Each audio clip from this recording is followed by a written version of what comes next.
Okay, just remind members, including myself, to ensure that our mobile phones are turned off or in silent at very least. And we're going to in public session. So we have got quorum, and I'm going to welcome everyone to CAFRE Loughry Campus. The campus is centrally located in the heart of Northern Ireland between Cookstown and Dungannon.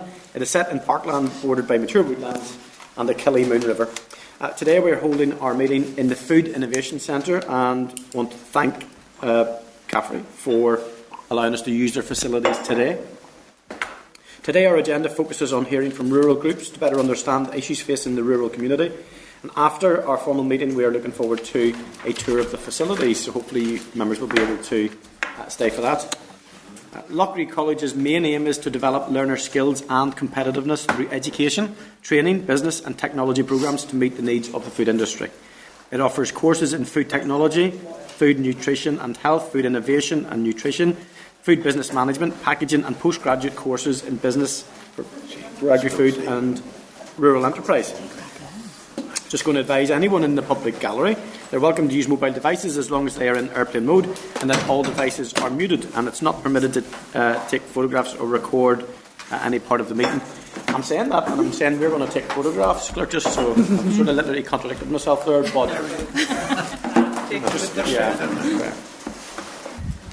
Okay, members, just looking for declarations of interest. Has anyone any new interest declared, not declared previously at the first meeting, or anything relevant to today's discussions? Chair. Yep.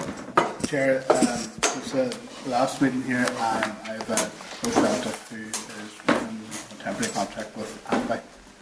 Excellent. Okay, got that. Any other? No? Okay. Agenda item 2, Chairperson's business. I should have highlighted on Tuesday the Ulster Farmers Union rally at the Icon Exhibition Centre on 7:30 at 7:30 on Monday that myself and the Deputy Chair of the Committee and members attended. The UFU had called on farmers, landowners and supporters of Northern Ireland's agricultural community to gather at the rally to unify voices against the family farm tax, which many argue threatens the future and sustainability of family-owned farms across Northern Ireland. Both myself and the Deputy Chair, Declan, both spoke at that event. I'm sure most of you will be aware of that. I want to get it on the record. Thank you, members. I would advise you that a draft press release in your table pack you can look at regarding holding our meeting in Loughry College and hearing from the rural groups. Are you content with the press release or want to add any comments or make any comment on that? If not, we will publish that after this meeting. And we're now going to move to our sessions for briefings from the rural groups. At that point, we'll follow each one with a question and answer session. So that is agenda item 3. That's a briefing from the rural partnership groups on issues facing rural communities. So members, at our meeting last week, we received an update from DAERA's new rural policy unit regarding the development of the new rural policy. We heard that the policy development is at an early stage and that the department is open to ideas on how to make things work better and how to be more effective for rural communities. We're holding these 2 sessions today to hear from rural groups on the ground, so that the committee can help influence the development of the new rural policy, specifically around criteria, funding and delivery. The meeting is being recorded by Hansard. Thanks to Hansard for coming, and the committee team will be taking notes. So members, I refer you to pages 6 to 10 in your pack. We received Rural Action Paper dated the 21st of November, the NI Rural Women's Network Paper entitled Our Vision, Visible, Influential and Valued, and the Rural Community Network Paper. So I'm going to welcome the following representatives from the rural partnership groups. We have Ms. Teresa Canavan from Rural Action, Mr. Michael Kelly from Rural Action, Ms. Louise Coyle from Northern Ireland Rural Women's Network, Ms. Ciara Forsythe, Northern Ireland Rural Women's Network, Ms. Kate Clifford, Rural Community Network. We're getting a presentation which didn't open. I think we're going to have that sent through again if that's okay. And Ms. Samantha Gallagher from the Rural Community Network. For the first session, we will have 3 short briefings, each 5 to 10 minutes. Firstly, from the Rural Action representative. Secondly, the Northern Ireland Rural Women's Network. And then thirdly, Rural Community Network. After the 3 briefings, I will then open the meeting for questions, and members can address their questions to any or all of the representatives. So I'm going to welcome Teresa Canavan and Michael Kelly from Rural Action to brief the committee first, if that's okay. Are you content with that running order? Yes, that's fine, yeah. Thank you so much. Thank you. Okay, well, thanks very much, Chair, for this opportunity to be here this morning. And you're very welcome, obviously, to Cookstown and to CAFRE. We're based on site here, so it was a very easy commute for us this morning. just had a walk across the car park, so we're very appreciative of you coming to Cookstown. I suppose just to say that we're very pleased to see so many familiar faces around the table and welcome the opportunity to put rural development on the agenda. We know you have a very busy morning ahead, and we know the time's precious, so we've kept our introduction here to about 5 minutes. So that's our aim. We're not going to say too much about rural action. We did provide a short overview in advance and hope that you've had a chance to read it. I suppose the only thing I would like to add for anyone who may not know us is that although rural action was only established in 2019, and having said that, I can't believe we're going to be turning 6 next year, but we are a relatively new organisation, I suppose. But I just wanted to say that myself and Michael have been involved in rural development for over 25 years, working with our own communities as well, Braca and Moninina, but also with the Rural Development Council, RDC, and I'm sure many of you are aware of that. So we're coming at this really, I suppose, not just in a work capacity, but from a rural dwellers, rural stakeholders capacity who believe passionately in the role and value of rural development. I suppose you'll note from our bit of a paper we sent that our interest and ask in terms of discussion is around the very concept of rural development and the extent to which it remains relevant and where the committee see it sitting within DAERA. And I suppose we, like many other rural organisations and stakeholders, were hugely disappointed that the rural policy framework that was designed, developed and launched during Minister Poots' tenure has failed to materialise into anything substantial. And I suppose we just remind the committee that that framework was designed following extensive consultation, and I know a lot of you here were involved in that, which commenced in 2018 and concluded with Minister Poots launching the framework in 2022. And I suppose at that time it was stated that there would be a new 7-year rural business and community investment programme, which was seen by many as the replacement to the EU Rural Development Programme, which you will be aware was a key driver for rural development in Northern Ireland for over 30 years. So we know and understand that there is work underway to develop a new future rural policy, and we welcome this, and in fact we welcome anything that will strengthen rural policy, but we're very concerned obviously about the timescales for that, and I think you'd mentioned that. So, and meanwhile there's a gap continuing to grow from the closure of the Rural Development Programme. We have heard these concerns both with the Minister and officials who are receptive to these, and I suppose it's just to say that ourselves as a rural stakeholder organisation will not be found wanting in terms of support and assistance in this regard to try and move things on much quicker than they are at the minute. I suppose for us the most fundamental issue that we want to discuss is the concept of rural development itself. Have we lost that concept? Does rural affairs encompass rural development? I suppose we're continually being advised that DAERA has no remit for rural development. So our question is, if DAERA has no remit for rural development, who has? We totally understand that other government departments have a statutory remit to do things in rural areas, and that's what they should be doing. And the role of the Rural Needs Act is there to help facilitate that. But we would argue that that's about regional balance. That's ensuring that they deliver for the whole of the region. But regional balance and rural development are two very distinct different things. So if we can just explain, rural development as a concept, it's about the coordinated development of rural areas with a view to improve the quality of life for rural people. It is multidisciplinary. It looks at socio-economic needs of rural areas, and as a concept it seeks to engage rural people in finding their own solutions in a bottom-up way. It engages the whole community and can work for the benefit of communities, businesses and farm families. Often rural development is confused with community development, which again is different. So funding into rural community development infrastructure does not signal funding into rural development. Rural development is aided by financial investment, which is usually a combination of support from the government department that is responsible for rural development. And in our case, for the last 30-odd years, rural development has been aided by the EU programme through DANI, through DARD and through DAERA. But it is also the coordination of resources from a wide range of other government departments. And many of you will be aware of this work through the rural area coordinators that, alongside RDC, worked with communities, brokering support from other government departments into rural areas. And that to me is what rural development is about. So it's not solely a grants programme, but it's about collaboration and coordination. It does need a lead department, or you risk a series of disconnected initiatives and duplication of effort. So I suppose our question is, if that lead department is not DAERA, then who is doing rural development? We know that in England, Scotland and Wales, post-Brexit agricultural legislation includes provisions for rural development support, and this hasn't happened by accident. It has been planned in.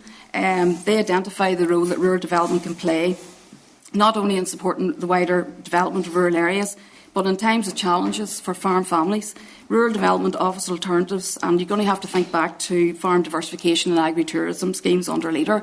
And I suppose we would be wondering, how would they be funded in the future if you don't have in your agricultural policy support for rural development? Obviously, Ireland still has a rural development programme. So I suppose what we're saying is that we would ask for committee support to ensure that the concept of rural development and the promised replacement of the RDP remains firmly on the agenda. And whilst we all can recognise the need to champion rural across the government and advocate for rural affairs, they are not a replacement for the function of rural development, which is really about getting out there, working with communities in the broadest sense, both communities, community development, businesses, farmers and farm families, and just making things happen on the ground. And I suppose that's our ask to the committee, is to try and keep that on the agenda, and that, every time we hear that DERA hasn't got a statutory remit for rural development, we need to find out, who has that remit, because it's not happening at the minute. Thank you, Teresa. Thank you, Michael. Okay, and we're going to move on to our second briefing, if that's okay. I'm going to welcome Louise, Coyle and Ciara Forsythe from Northern Ireland Rural Women's Network to brief the committee. Thank you. Good morning, everybody. I would like to just echo Teresa's gratitude for you coming to Cookstown. We're also based in Cookstown, just out the Sandhills Road, so we had slightly longer than a walk across the car park, but literally a 2-minute drive to here. And we appreciate it, because that is part of our rural life, trying to engage and trying to amplify the voice of rural women, which is our job.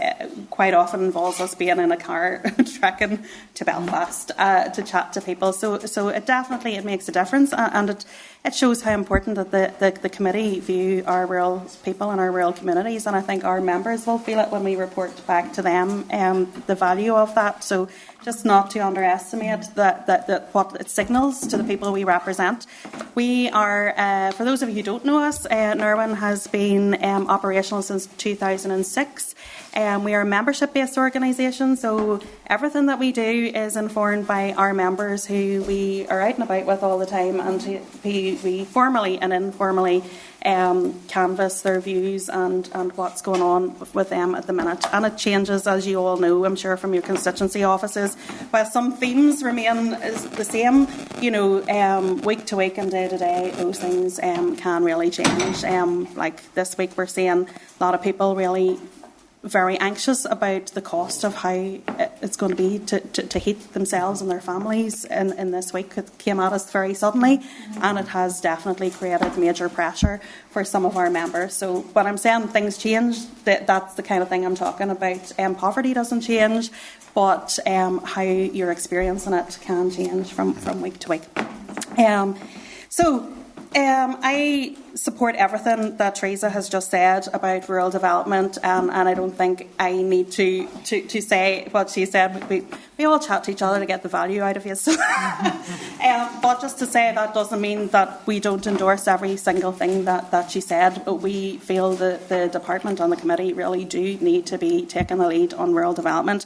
We're very happy to be part of looking at the new rural policy with an open mind and everything else. And whilst we've had that security and certainly that significant investment under the European Union, we don't have that now. But what we do have is an opportunity to do something that is indigenous and bespoke to us, and it's an opportunity we need to grasp and we need to look at and say, what can we do for our people, and how can we make this work really well for the people that we all serve.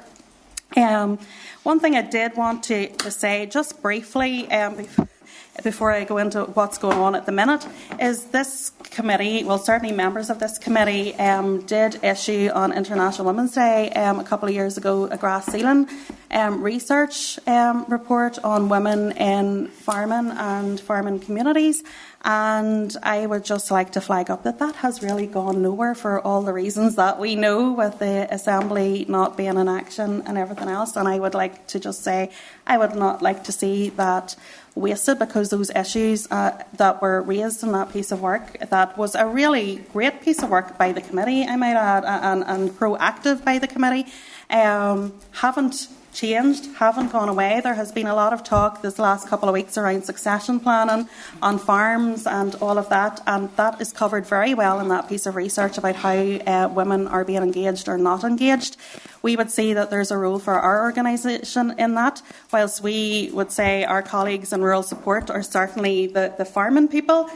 Our expertise is women in leadership and empowerment, and there is a clear need coming out of that piece of research for that piece of work to be done, and certainly to be well started, and we've missed a lot of time with everything else. So, sorry. No. Okay.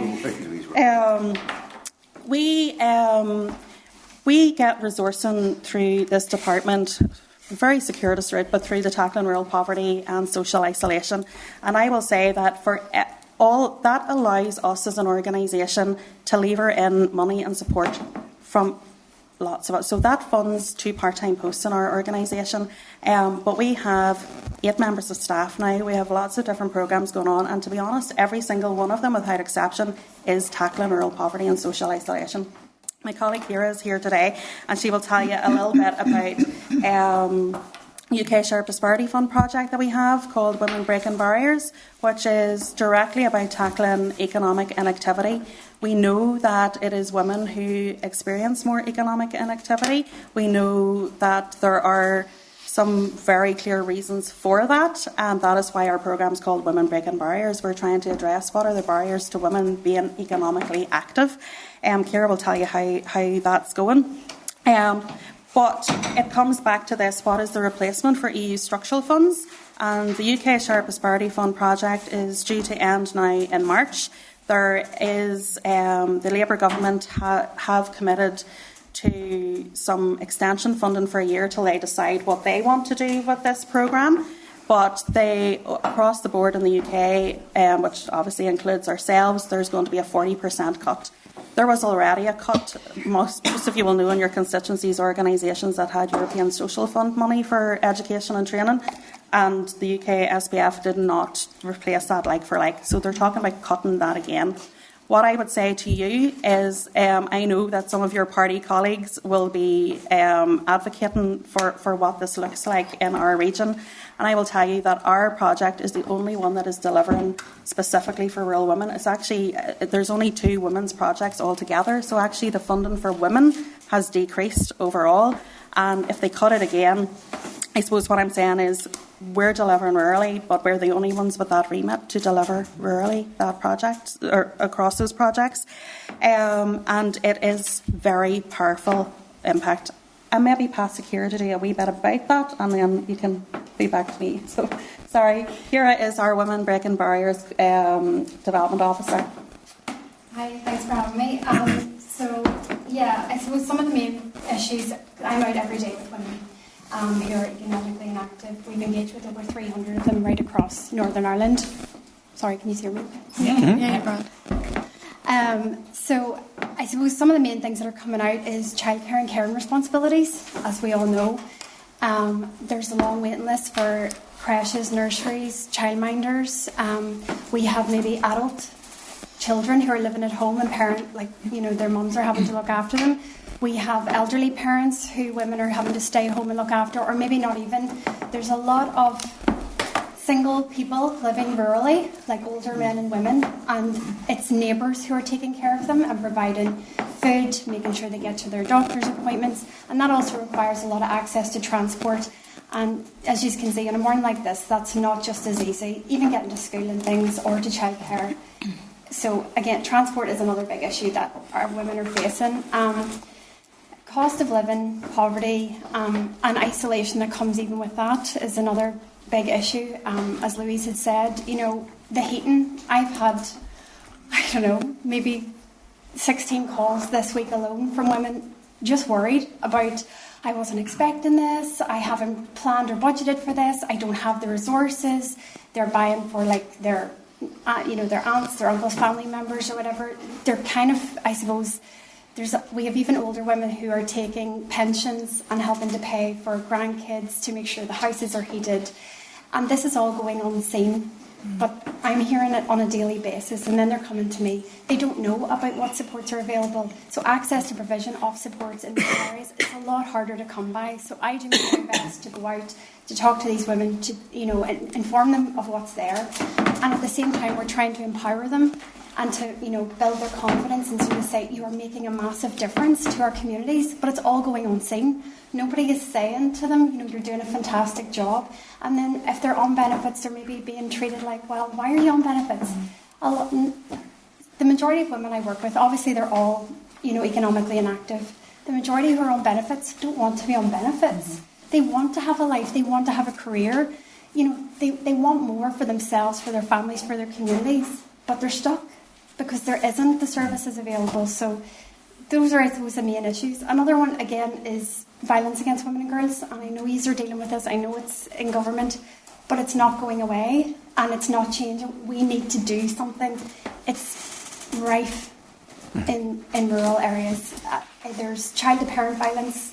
There is domestic violence. A lot of women are talking to me about feeling their personal safety and wondering, what's available, like what's out there. And there isn't really much that I can direct them to, So it's just something to make you aware of that our women are facing. That's kind of... What I want to say just there, I think Ciara has articulated really clearly. That's a training programme we're running. And you're hearing all the things that Ciara is hearing on a daily basis. And that is the magic of our programme, is that it is bespoke to every single woman. We do spend a lot of time one-to-one saying, why are you not in work? What kind of work would you like? Where do you see yourself? And we help build them up. And lots of that is that signposting to other support and things that are available, because rural people don't always know what they have. If it's not visible in their locality, that it can be very hard to access support. So the success of that is we have had over 300 women in 9 months go through that programme, are currently on the programme and have had some engagement with us. We now have 40 women in rural areas who have been in sustained employment, which is employment for more than 6 months. That's on a 9-month programme.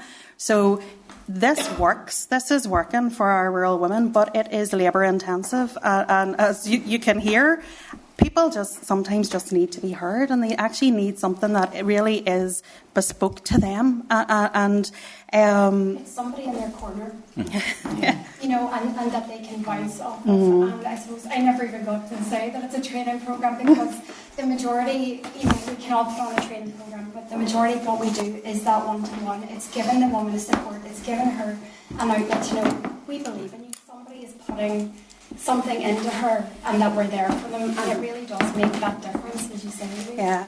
Another issue that we're seeing a lot, not just through that programme, but is housing is an issue, and it is not dissociated from any of those other issues. We know it's so complex and there's lack of housing and everything available, but violence against women and girls is really impacting on homelessness for women, and trying to be rehomed in your local area where your kids go to school and all of those. I don't need to explain this to you, but we are seeing that a lot.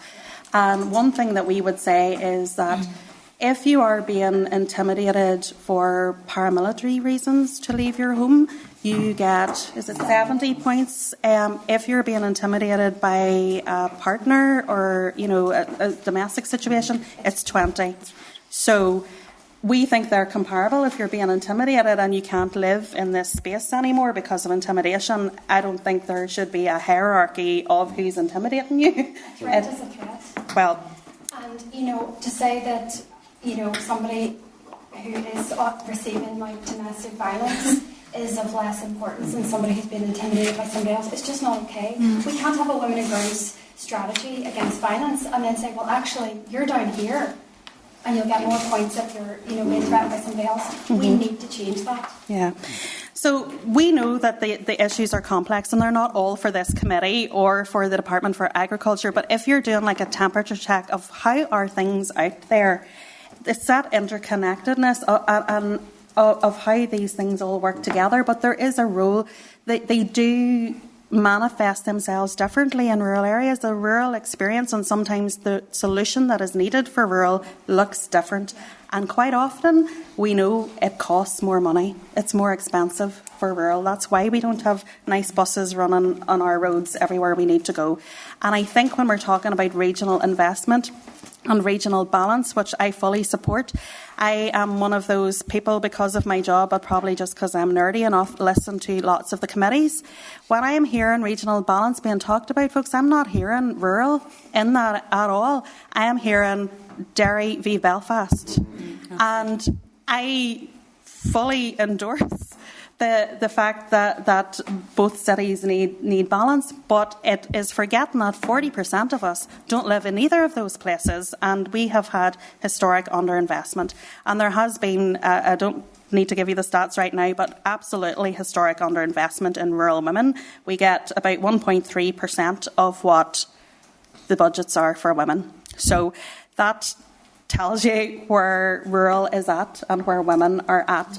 And I think if we're looking at new policy, it needs to be gender-proofed and it needs to be rural-proofed. And that goes for the likes of, if there are cuts to be made to the UK SPF money or whatever it is, has that been rural-proofed and has it been gender-proofed? Have we actually taken account of that?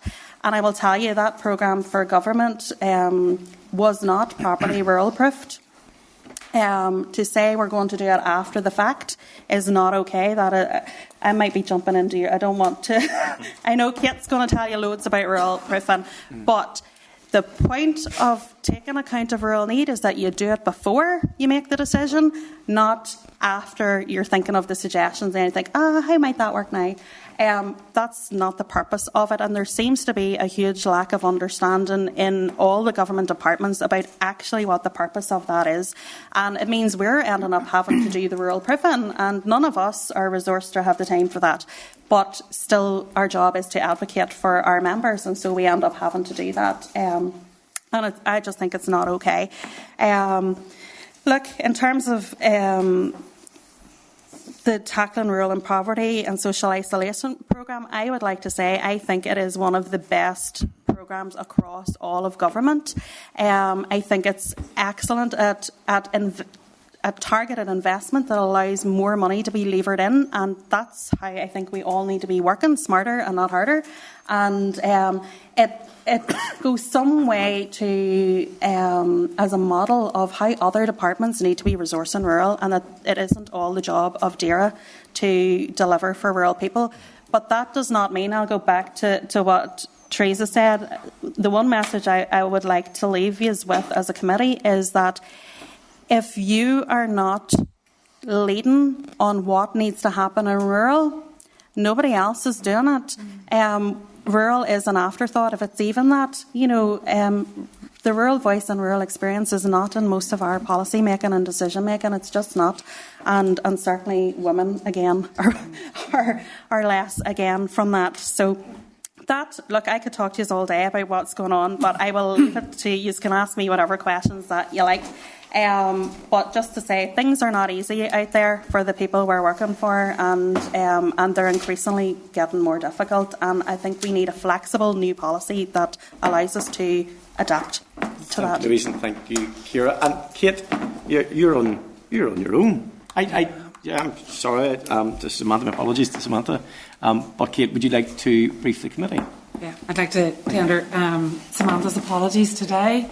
It's this challenge of being an organisation with only a small number of staff, and you get called to be at something as important as this, but then equally as important is the Trussell Trust stuff that's happening this morning, which we've been absolutely all over for the last number of years around rural poverty and food poverty in rural areas. So Samantha's at that event this morning, so my apologies.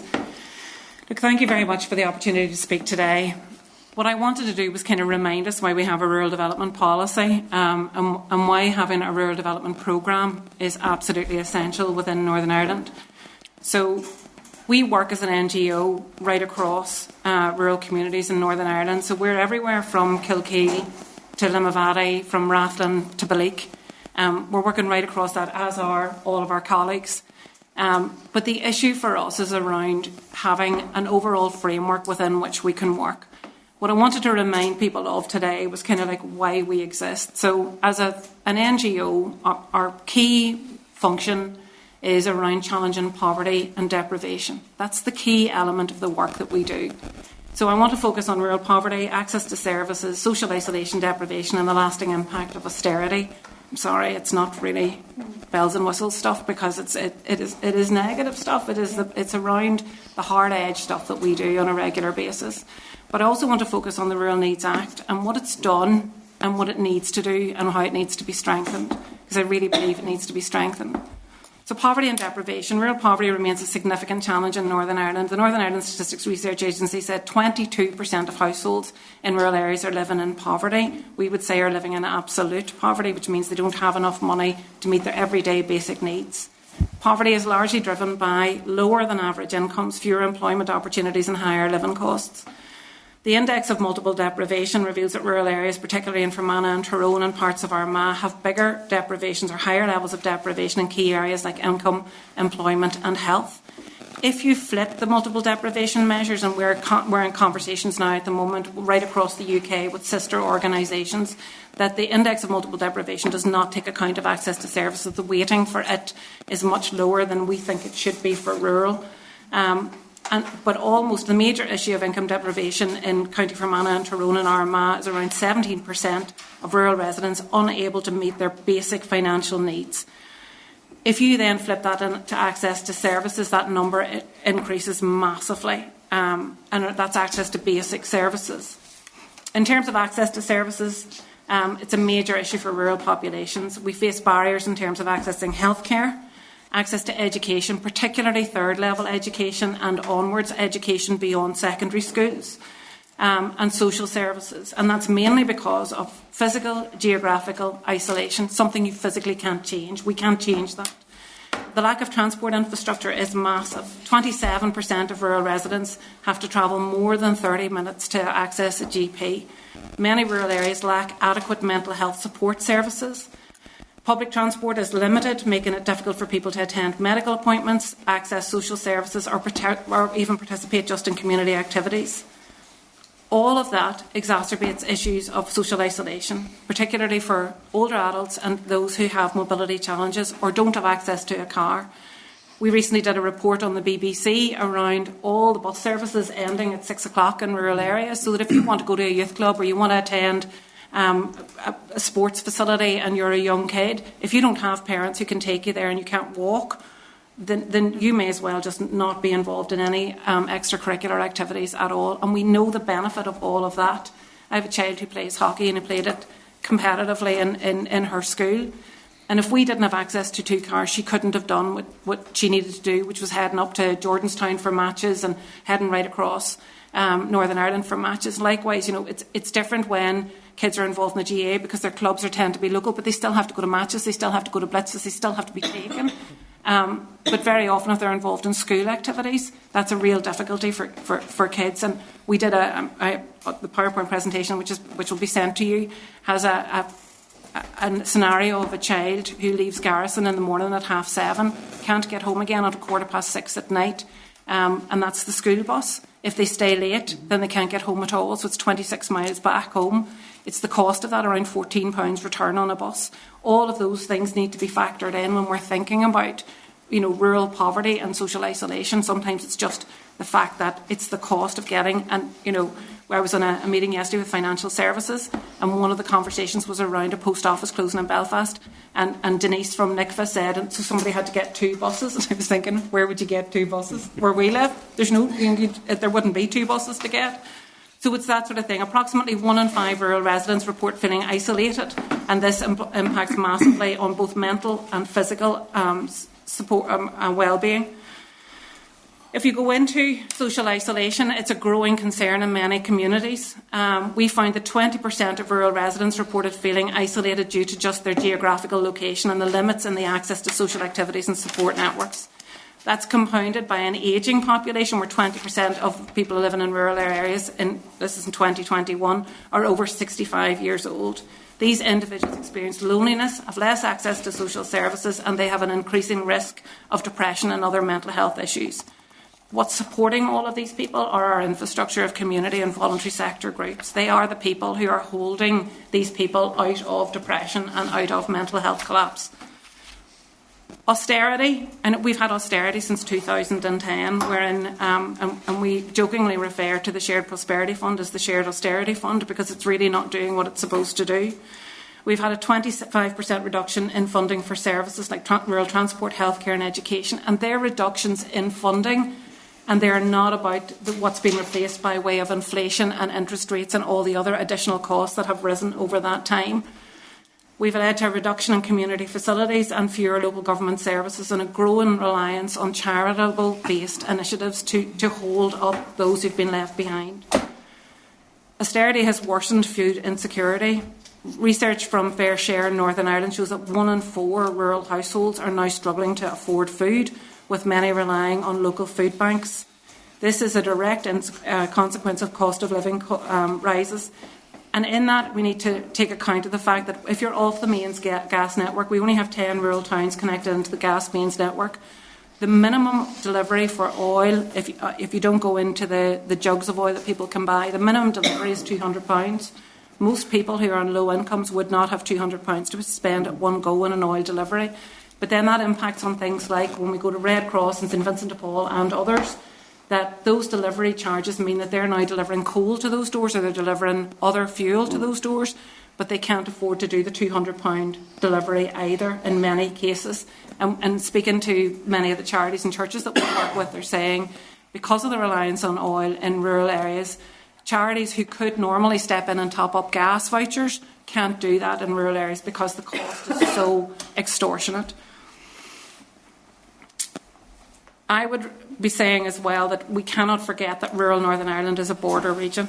We can't forget. We have worked so hard over the last 25 to 30 years to have a seamless border, and seamless in terms of social and connections across that border and also the economic connections across that border.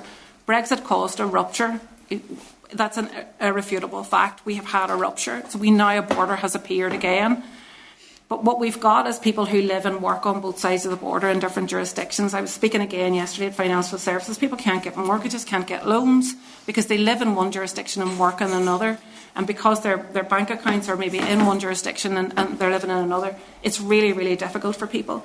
Rural development takes account of border proofing. It's part of the remit of rural development community and groups. And it's really important that when we're developing any rural development programme that we take account of what happens on a cross-border basis. We have a cross-border infrastructure which is an interdependence on childcare. So when you talked about childcare, some of our childcare facilities are in the south of Ireland simply because of the geography of the local town. And people from the north make use of those. People from the north make use of schools in the south and vice versa. And we need to think about, when we're thinking about rural development and a rural development policy, as the south begins to thrive and as they begin to invest more and more in rural development, and small rural towns are benefiting from windfalls and a really, really succinct rural development policy in the south, we're falling behind. We're falling behind. The joke this summer heading across the border was, how do you know you're in the south? The roads are better. It used to be the opposite way around.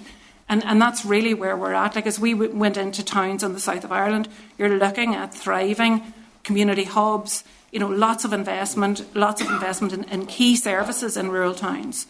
Changes to banking legislation in the south that means that they have access to banks in very many rural areas. And we're not seeing that in the north. And it's something about these jurisdictions, whatever your political views are on it, these jurisdictions are linked. And if one area is thriving and another area is not, we're going to start losing population to the south of Ireland. We're going to start losing talent to the south of Ireland. We're seeing it with our nurses. We're seeing it with our doctors. Rural development policy needs to take account of that. Cross-border cooperation and peace building is absolutely essential to what we do as an organisation. We are absolutely all over peace building in rural communities and rural areas.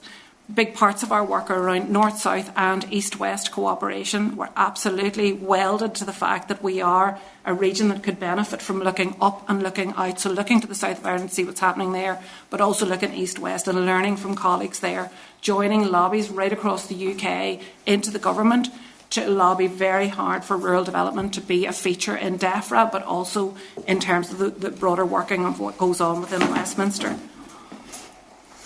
I'm not going to go into it, but big issues for us are around what could be done to resolve some of this. You know, access to healthcare and education are absolutely things that need to be addressed. So our issues around, you know, how do we do healthcare well in rural areas? We've had some really, really good examples of telemedicine, remote working, peripatetic clinics that appear into communities that are accessible and affordable. Again, good rural proofing and a good rural development policy would speak into health services and health service provision in rural areas and allow that equity of access to services. At the moment, we're doing a piece of work with Macmillan Cancer around why people are not turning up or why people from rural areas have poorer outcomes when they get cancer. And part of that is around not having access to transport, relying on neighbours, friends and relatives to get them to access centres where treatments are provided. So if you have to go down to Galvin and you're from outside Fermanagh, or you're outside Omagh and you have to go down to Galvin, you're relying on friends and family to get you there on a regular basis because the transport connections aren't there. We need to rural-proof those services. We need to look at what Macmillan are saying to us is that if a neighbour or a relative isn't available, if a social care scheme isn't available, those people then don't turn up. If they turn up and there's a complexity on their treatment, and they're waiting on a relative outside, it's likely they won't wait with a doctor to hear what that complexity is or to have it sorted. They'll just get in the car and go because they don't want to inconvenience the person who's given them the lift. All of that impacts on the health and well-being of rural residents. So the Rural Needs Act, just to finish up, the Rural Needs Act, we know, was a step to ensure government policies and programmes consider the specific needs of rural communities. It requires government departments to have due regard for social, economic and environmental needs of rural areas before they design policies and strategies and services. The Act provides a framework. The benefits of the Act are that it has got us to the table. So Louise has got at the table for the violence against women and girls. We've been at the table in terms of addressing paramilitarism. We're at the table with DFC. We were at the table during the COVID pandemic. The Rural Needs Act got us to the table.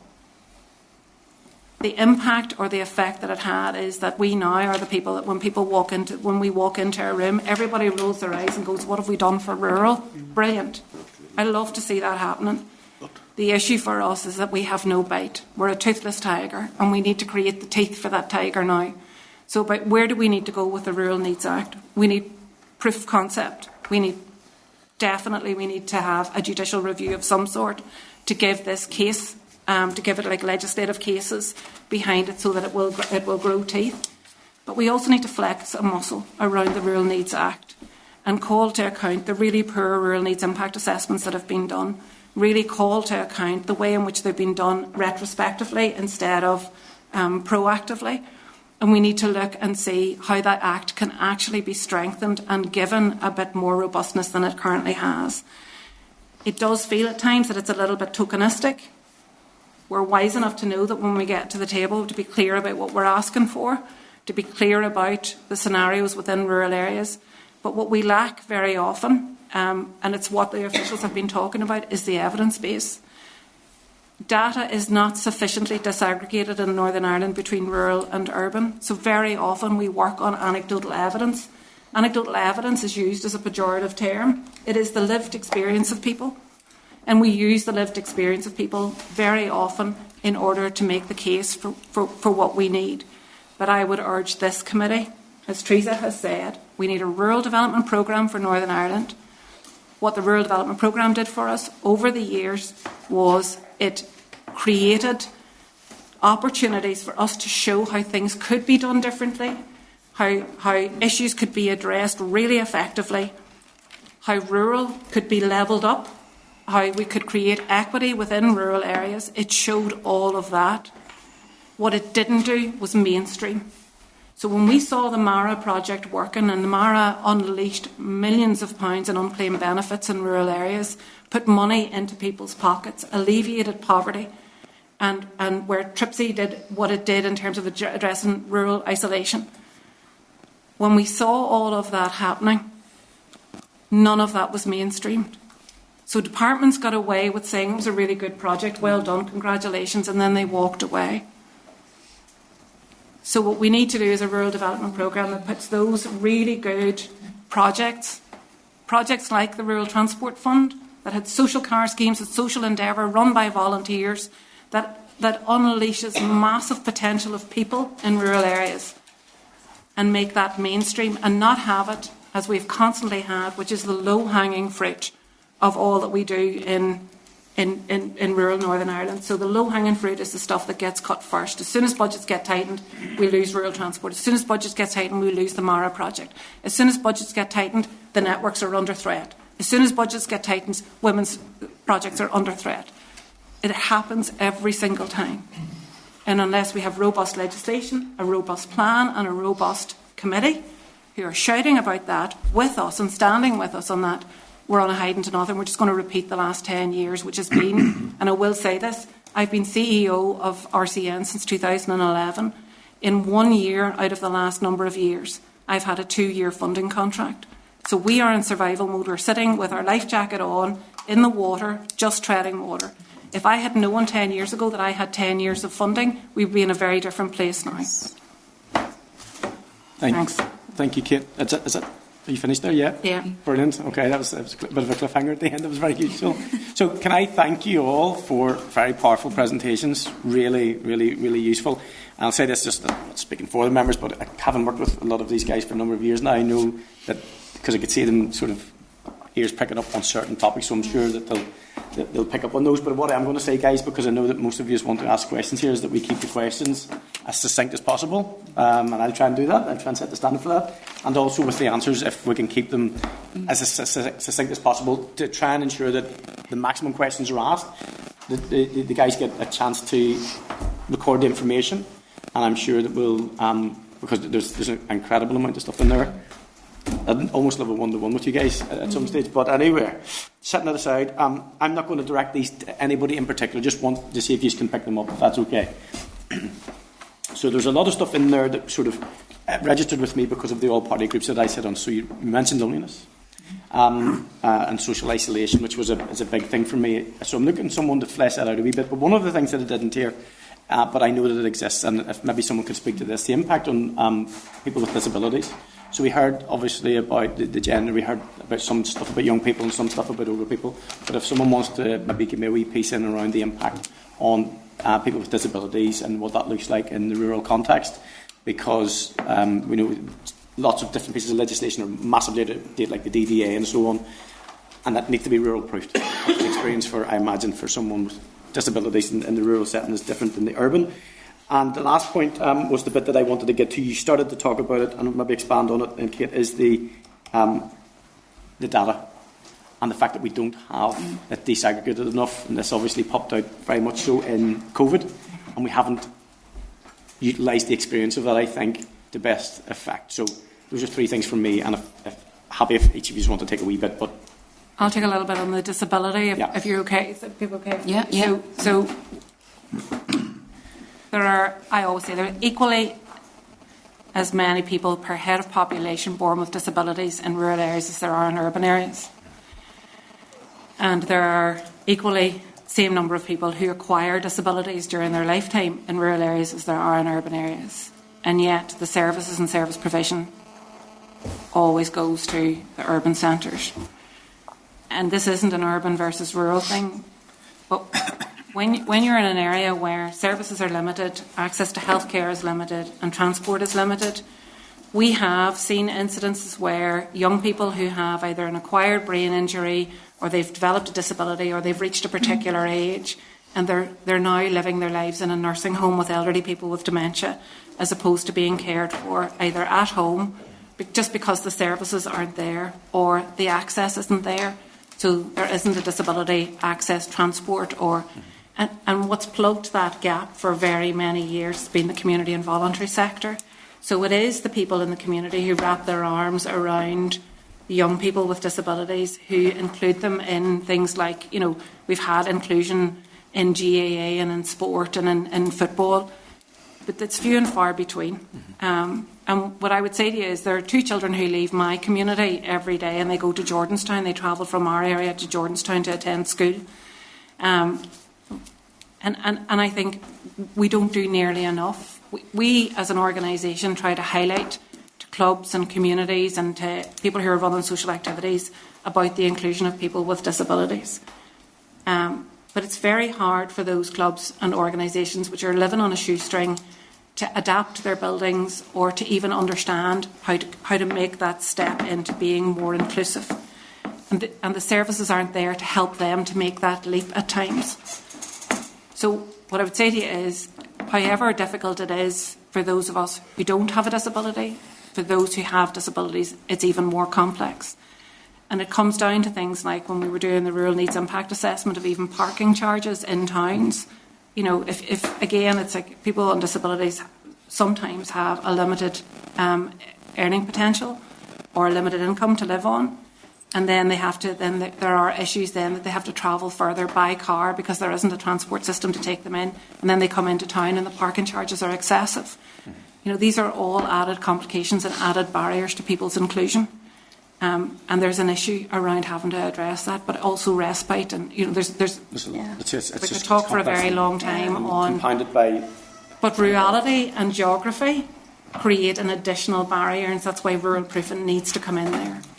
And it is that understanding of how it plays out in a rural area that I think the rural needs is not being taken account, because the people doing it, if you don't live in a rural area or you're not talking to people who do before you do your rural proofing, how do you know that that's how it manifests itself? And we don't expect people to know, but we do expect them to try and find out before they do the rural needs assessment.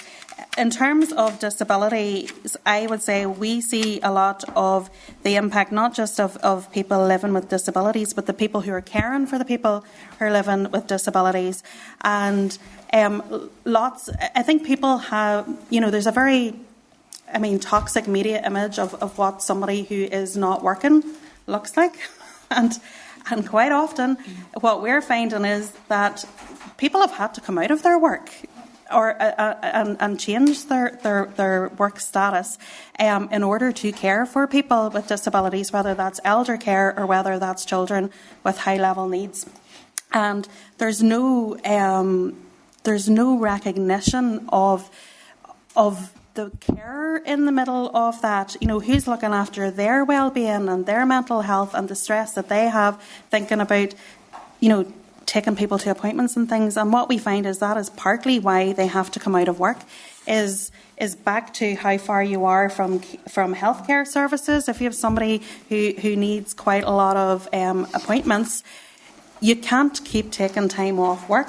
And it's not a morning for you. If it's a 10 o'clock appointment, you might not be back home till maybe 2 o'clock, depending on where that appointment is. And that's where sometimes that centralisation of services, we understand that, yes, you want all your experts in one place, of course, but it assumes an infrastructure that does not exist here in terms of ambulance services and road infrastructure and things to get rural people to that expertise. I think there is, certainly when we did some research on the cancer services and breast cancer, when we canvassed our members, they are not opposed to travelling for support. The issue they have is how to get to it. It's not that we have to go further and our day is longer. It's the how, and the cost of that, and the parking and hospitals and all of that comes into play there.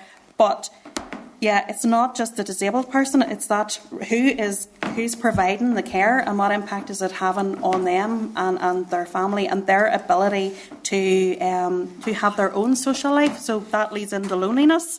You know, all of this is so difficult to unpick because one thing cascades into another. But if you have one barrier, and anyone living rurally, I think, generally has that access barrier, then the more barriers you have and that you're experiencing, the harder life is. It's just as simple as that. You know, living rurally just puts a different context into it. And I'm not sure no matter how often we're in spaces, that it's landing with the people who are writing the policies and making the decisions, truthfully. Pen players is the one I came across this week. I thought it was a good term, pen players. Yeah, did you want to come? yeah, no, I just want to come in, I suppose, maybe more picking up on the points that they're saying, but around the data, because a lot of it is the lack of understanding, because we don't have a sufficient evidence base. And I suppose it's just to say that, you know, you need the statistics, that's one thing of it, but you need that bottom-up approach, and you need communities feeding into that, you know, so you need to look at more, I suppose, in terms of action research. But, I mean, in terms of the evidence base, and this is something that we get quite frustrated about, because as an organisation, you know, a number of years ago, RDC, they were responsible for the evidence base. The Review of Public Administration changed that, moved that into the department. And we would have done, and Patsy, you'll know this, and I know, William, you might know this as well, but like we delivered numerous rural picture of rural change reports, which brought all of that data together, which did GIS mapping, which looked at all the issues and presented that to government. But for some reason that was moved back into the department.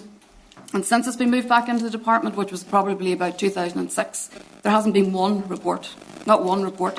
So I suppose we get very frustrated to hear that there isn't an evidence base when all of the statistics are there. But data exists. No, but data exists, but nobody has pulled it together for rural circumstances. And then I suppose it's come back to my point about having no remit for rural development. You know, if the department continues to say it has no remit for rural development, how do we get that evidence base? How do we inform it from the bottom-up approach if we're not involved in rural development? So I suppose it's just to say that everything's connected here, and it's about the department taking responsibility for rural development and having a remit for that. Taking the stuff that we're doing on the ground and feeding that in and bringing an evidence base that genuinely takes the statistics, takes the information from the ground and shows what we can do to make a change. And the rural development, having a rural development remit will provide those solutions, you know, so I think that's important to link everything together. I would imagine, I'm just going to bring Declan just in 2 minutes, so I'm just going to finish with this. I imagine, like most people, you've probably been disappointed with the programme for government in terms of the possibly, but you will forgive us because we're only 2.5 years of the mandate left. But I would imagine that if and when we get back after the election in 2.5 years' time, there's a wonderful opportunity to ensure that the programme for government has absolute measurements and outcomes from that. And one last one, and this is a very short answer. I'm concerned about, obviously, with the cold snap and the potential for a cold winter. And you talked about the fact that gas really isn't available mostly for people. So therefore, oil. I'm just going to answer some very simple question in this. The oil price per litre, is there any discrepancy between what it would be in the east of the province and around places like Belfast, where there is the competition with gas, and is oil then dearer, possibly? Then there, obviously, an earning potential doesn't match that. Imagine that's it. Fair. There is a discrepancy. Okay. It can be between Belfast. It can be between Coleraine and Fermanagh.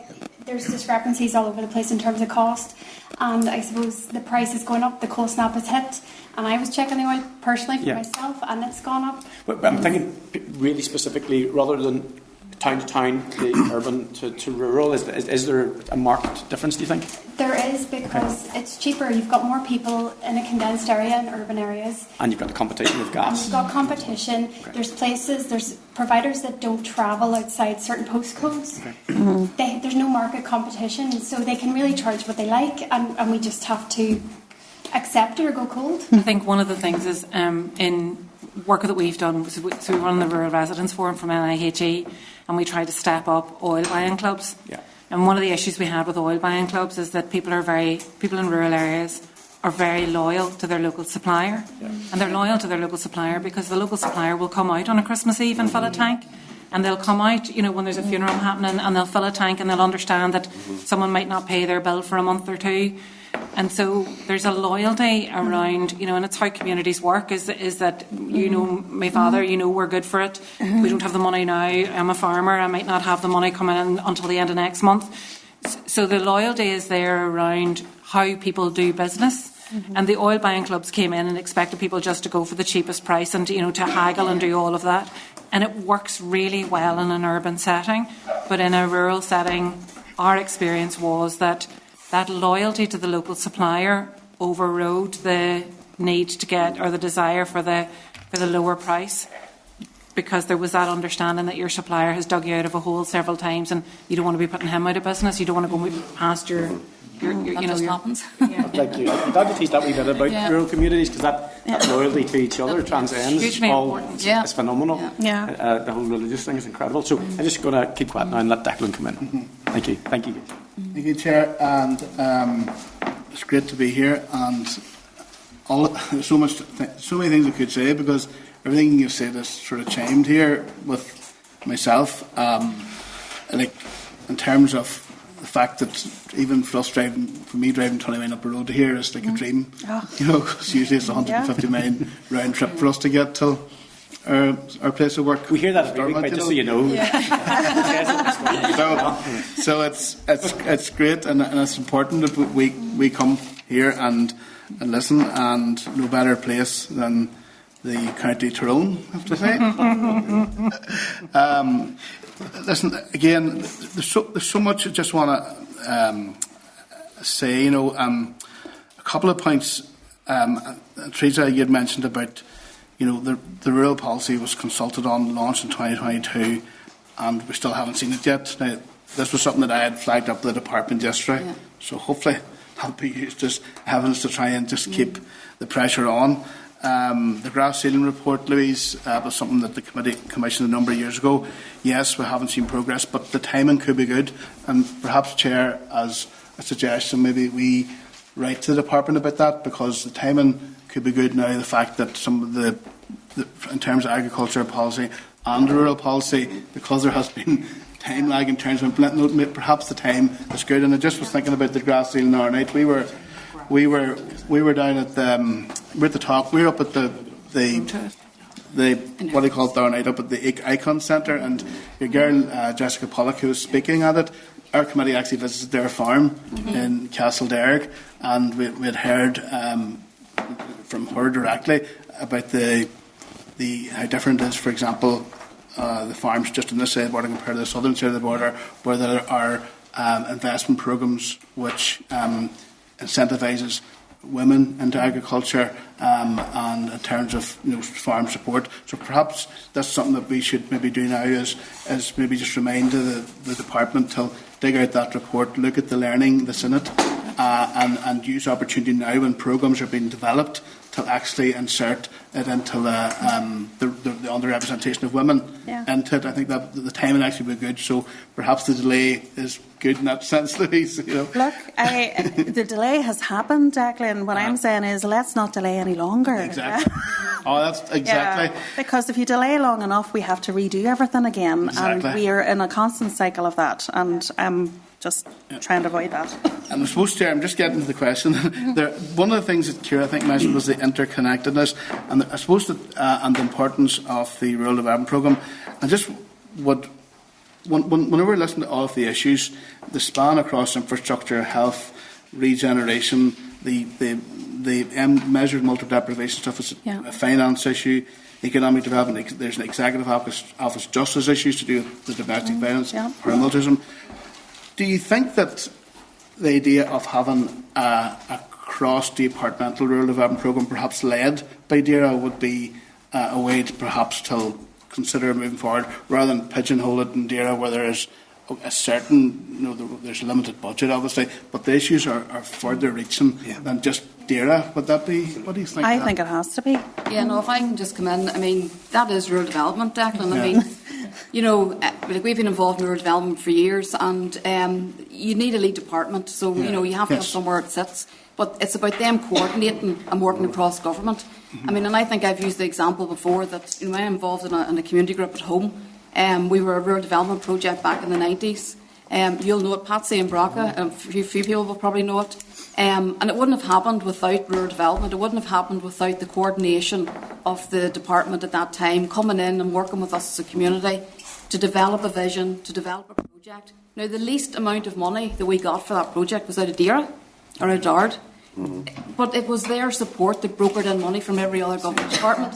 And that is what rural development is. And I suppose it's just that I think that's lost now, if you know what I mean. I think if we don't have a remit for rural development in any legislation with the department, who takes that lead to coordinate that money across government? So it always was cross-departmental. It never really relied solely on the European programme.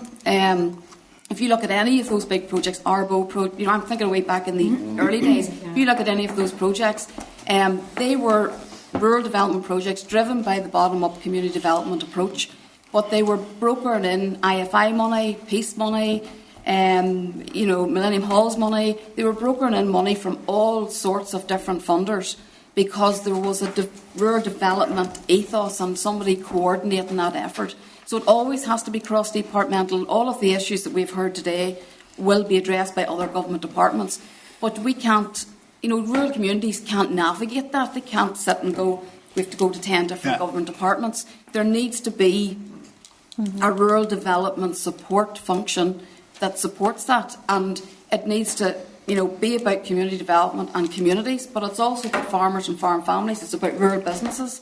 And unless we have that rural development remit within the department, how does that happen?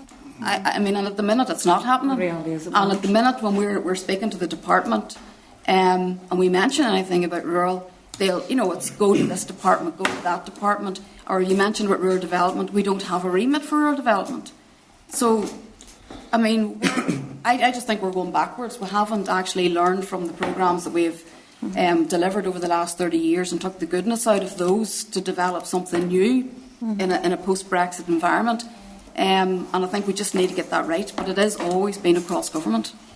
Yeah. And the second thing, and this is the last thing I want to mention, Louise and indeed all of you had mentioned about TRIPSY as being one of the best programmes in government, and the fact that it's hard to predict year on year, and you used the analogy of the life jacket kit. Do you think it would be appropriate or more powerful if the department was to give statutory protection to the TRIPSY programme rather than at year on year, where you don't know from year to year what it's going to be? Yeah. Yes. Yeah. It's just a yes. It's a straight yes. The programme has to be flexible. The programme has to respond to need. The programme has to have that level of being able to bend and shape depending on what the crisis is or none of us would have predicted COVID. The Brexit fallout has been the austerity measures, the change in government and the change in direction of governments. All of those things have happened, but they've happened onto communities, and communities have had, and we've seen, we saw it during COVID. We saw the way in which communities responded. It's not that we are without talent or without people. What we are without very often is the strategic oversight, the strategic overview, and a consistent investment. When I look at neighbourhood renewal and I look at what's happened with neighbourhood renewal, it was consistent investment into communities. All of this stuff, some of it works really well, some of it works less well. But the lovely thing with TRIPSY has been when TRIPSY has worked well, and we've seen the results of it working well, is the department has remained consistent in its support of it. What has been really disappointing is that when that has happened, we have seen backpedalling. And I can't overestimate the fighting that we have done with government departments around retaining rural services. We have been sitting with various departments and shouting very, very loudly about there not being enough resource coming into rural areas. And we've done the shouting around why social housing isn't, why the social housing target isn't being met for rural areas. And we sometimes get fobbed off with we need a paper, we need a business case, we need whatever else. But actually the reality is when we've got something that's working and we know that it's affecting really good change in communities, it should be resourced. Mm-hmm. Our difficulty hasn't been around DAERA resourcing it, because DAERA has believed very strongly in TRIPSY over the years. Our difficulty is that it's not being mainstreamed into the people that we've partnered with to demonstrate how they might do their business differently in rural areas. Yeah, I think as well there is something in just giving it that weight, Declan, is a message to rural people. I can't state that enough. The people that we're talking, they kind of quite often feel neglected and misunderstood and left behind and not delivered for. And those kind of, things really make a difference. I was not just being polite when I said it will make a difference to our members to see you come out here today. Those things do matter. And I think that statutory footing will matter. But I think it's very important for the committee to understand the pressures that we are under as organisations to be representing rural with the resources that we have. And now, as Kate said, it is great to be invited to the tables, and because of the Rural Needs Act we are, but like we're splitting ourselves in 20 directions. And to do it effectively, and other departments say, please come and sit on this co-design panel, and that's a commitment maybe over a year or 2 years, every month to be going to something and following. And that needs to happen, and we know that. Like our members need their voices at that table, but nobody is resourcing that. Like nobody's resourcing that. I think I just really quickly on that, because just this week alone, this afternoon is the Planning Commission for Northern Ireland. We sit on that as advisors around the Planning Committee. This morning is the ERA Committee. Yesterday was banking. The day before that it was around paramilitary control in communities and coercive control in communities. The day before that, People in Place Review has to be in by tomorrow. They're asking us to do a response to to what, and the programme for government consultations that had to happen. Like we're right across every single government department, and they're calling on the same 5 or 6 people who've had long service in rural development to tell them what the rural scenario is. There's me and Samantha. There's the people at this table and the people in the back row. And that's it, representing right across every government department, responding into every policy, responding into every change that's happening, rural proofing all that's going on, and shouting very loudly when they're getting it wrong. But even in the Department for Communities alone, we're dealing with housing, art, culture, heritage, sport. It's all of those issues. And then you've got transport on top of that. The reform of the health service, we're not against it, not one bit against it.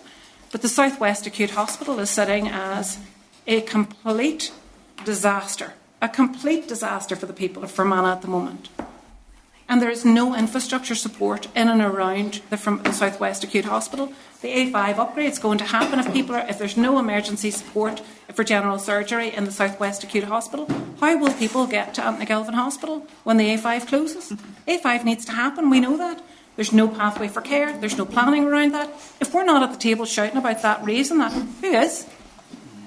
And that's the issue, and we're supporting the groups that are shouting loudly in their communities. But we're also doing the fact-checking at the background of all of that. We're fact-checking the ambulance service, we're fact-checking the Western Trust, we're fact-checking the groups that are on the ground.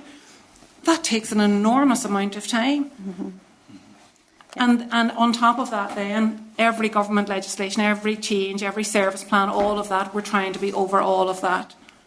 And it's really, really tough. And you're doing that on year funding for 80 grand a year. It doesn't add up. And I'm not crying per mouth here. We're an organisation that has stayed afloat, and we have stayed afloat with a life jacket on. But like every one of us is the same. We're not being resourced to do the work we're doing. And we could do it a lot better if we had some consistency in funding and we had some sort of proper investment in what we do. Yeah. Okay, thank you. I'm just reminded that we're going to have another presentation from a couple of groups at some stage, and we are running behind, partly our fault because we started a wee bit late, guys. So just going to ask that Patty, you're in next, by the way. Yep. Just in terms of questions, if we can. And thank you very much for your presentation and for your valuable work down through the years, by the way. The one question that, like, any of us that are active in the communities and represent our constituents at all, there's the key policy area that I'm looking at. At the time, some of us had reservations about it. That's the Rural Needs Act. And we were worried. I know I personally was whenever it's going through that maybe hadn't sufficient power in it, mm-hmm. and that it could potentially become a tick box exercise conducted in perception, as we would see it, by city dwellers about how they think rural dwellers might be. Right? Now, I'm looking at the reality. The reality is that housing waiting lists are growing. I was down there last week at Women's Aid, and we're seeing the situation there where people who might be local, the only offer of a house for them or a hostel is maybe Omagh, maybe Newry, maybe Belfast, mm-hmm. and they have the youngsters locally at schools and that, right? There are other people as well who are waiting for social housing, private housing. At the moment, I think of somewhere between 300 and 400 houses on my books that can't get planning permission. That drives up pricing, that drives up availability, that drives up private rents as well. and you have all that situation to deal with and the poverty that ensues with that. We move on to health. Many will have seen on the TV recently a surgery closed in Marfield, and that surgery was run by a doctor. God rest the man, he died the same day as the surgery closed. But he was held in the highest of esteem, a good doctor, but the way the department handled that was really awful in trying to manage that, and people were just sent sort of scattergun to another 13 different practices and hope that it would work, and fingers crossed that it does, because it left people very, very worried. We move on to rural isolation. Every year it seems to get worse, and that is the issue of services for domiciliary care, particularly and especially so in our rural areas. And that leads to the backup in the hospitals, leads to the backup in homes as well, where people are put into a nursing home and a bed that's there, that while really, which is public cost, while domiciliary care workers are paid properly. So you have health, you have housing, you have access to services in general, you have carers, you have health services, and I'm looking at this situation and I'm saying that's deteriorating. There's a marked deterioration in the last 8, 9, 10 years, progressively so, and exacerbating. And I'm saying we're supposed to have a Rural Needs Act that's supposed to be looking at these items, supposed to be addressing these, and at least helping to address these policy items. Now, if they're doing this after the event, that's not the way it's supposed to be. That's not even anywhere near the way it's supposed to be. And that would leave me saying, rural isn't an afterthought. The rest of us have to be represented. The rest of us have to be there. And we have to look after the people that we're elected to serve. Now, what I wanted to ask was just, that's, as I see, the major shortcomings of what was to be policy, which should be central government, and the logic of that is that it's an OFMDFM, that it's in the executive office, to permeate and work its way through all other government departments and make sure that it's done as other policies can be. Now, what I'm doing is, and we've heard about the EU and the loss of funding and that, there's another aspect of this, if I could, please, and that is, I'm looking ahead to, with the Climate Act, right? Now, I'm looking to our rural areas. The electric vehicles. One, cost prohibitive. Two, the charging points.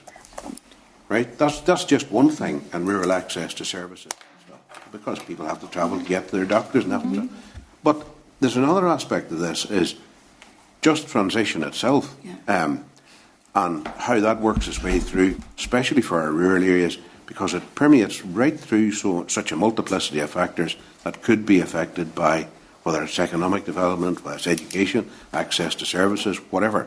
So really, you're the practitioner, and I'm not anxious to lumber something else on you here, Kate, but rural has to be factored into that just transition, very much so. And it's just not just transition for agriculture, which is a pivotal and key part of it, but rurality in general.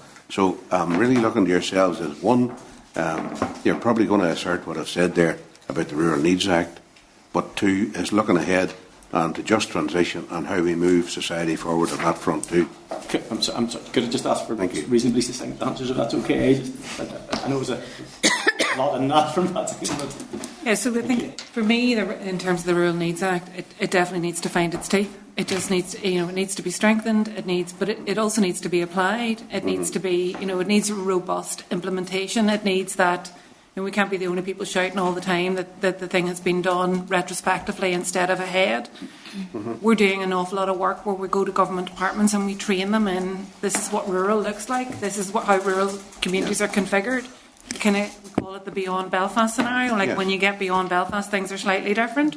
So, you don't have a bus or a glider at your doorstep, and, it's much more difficult. So I think for us, the Rural Needs Act got us to the table.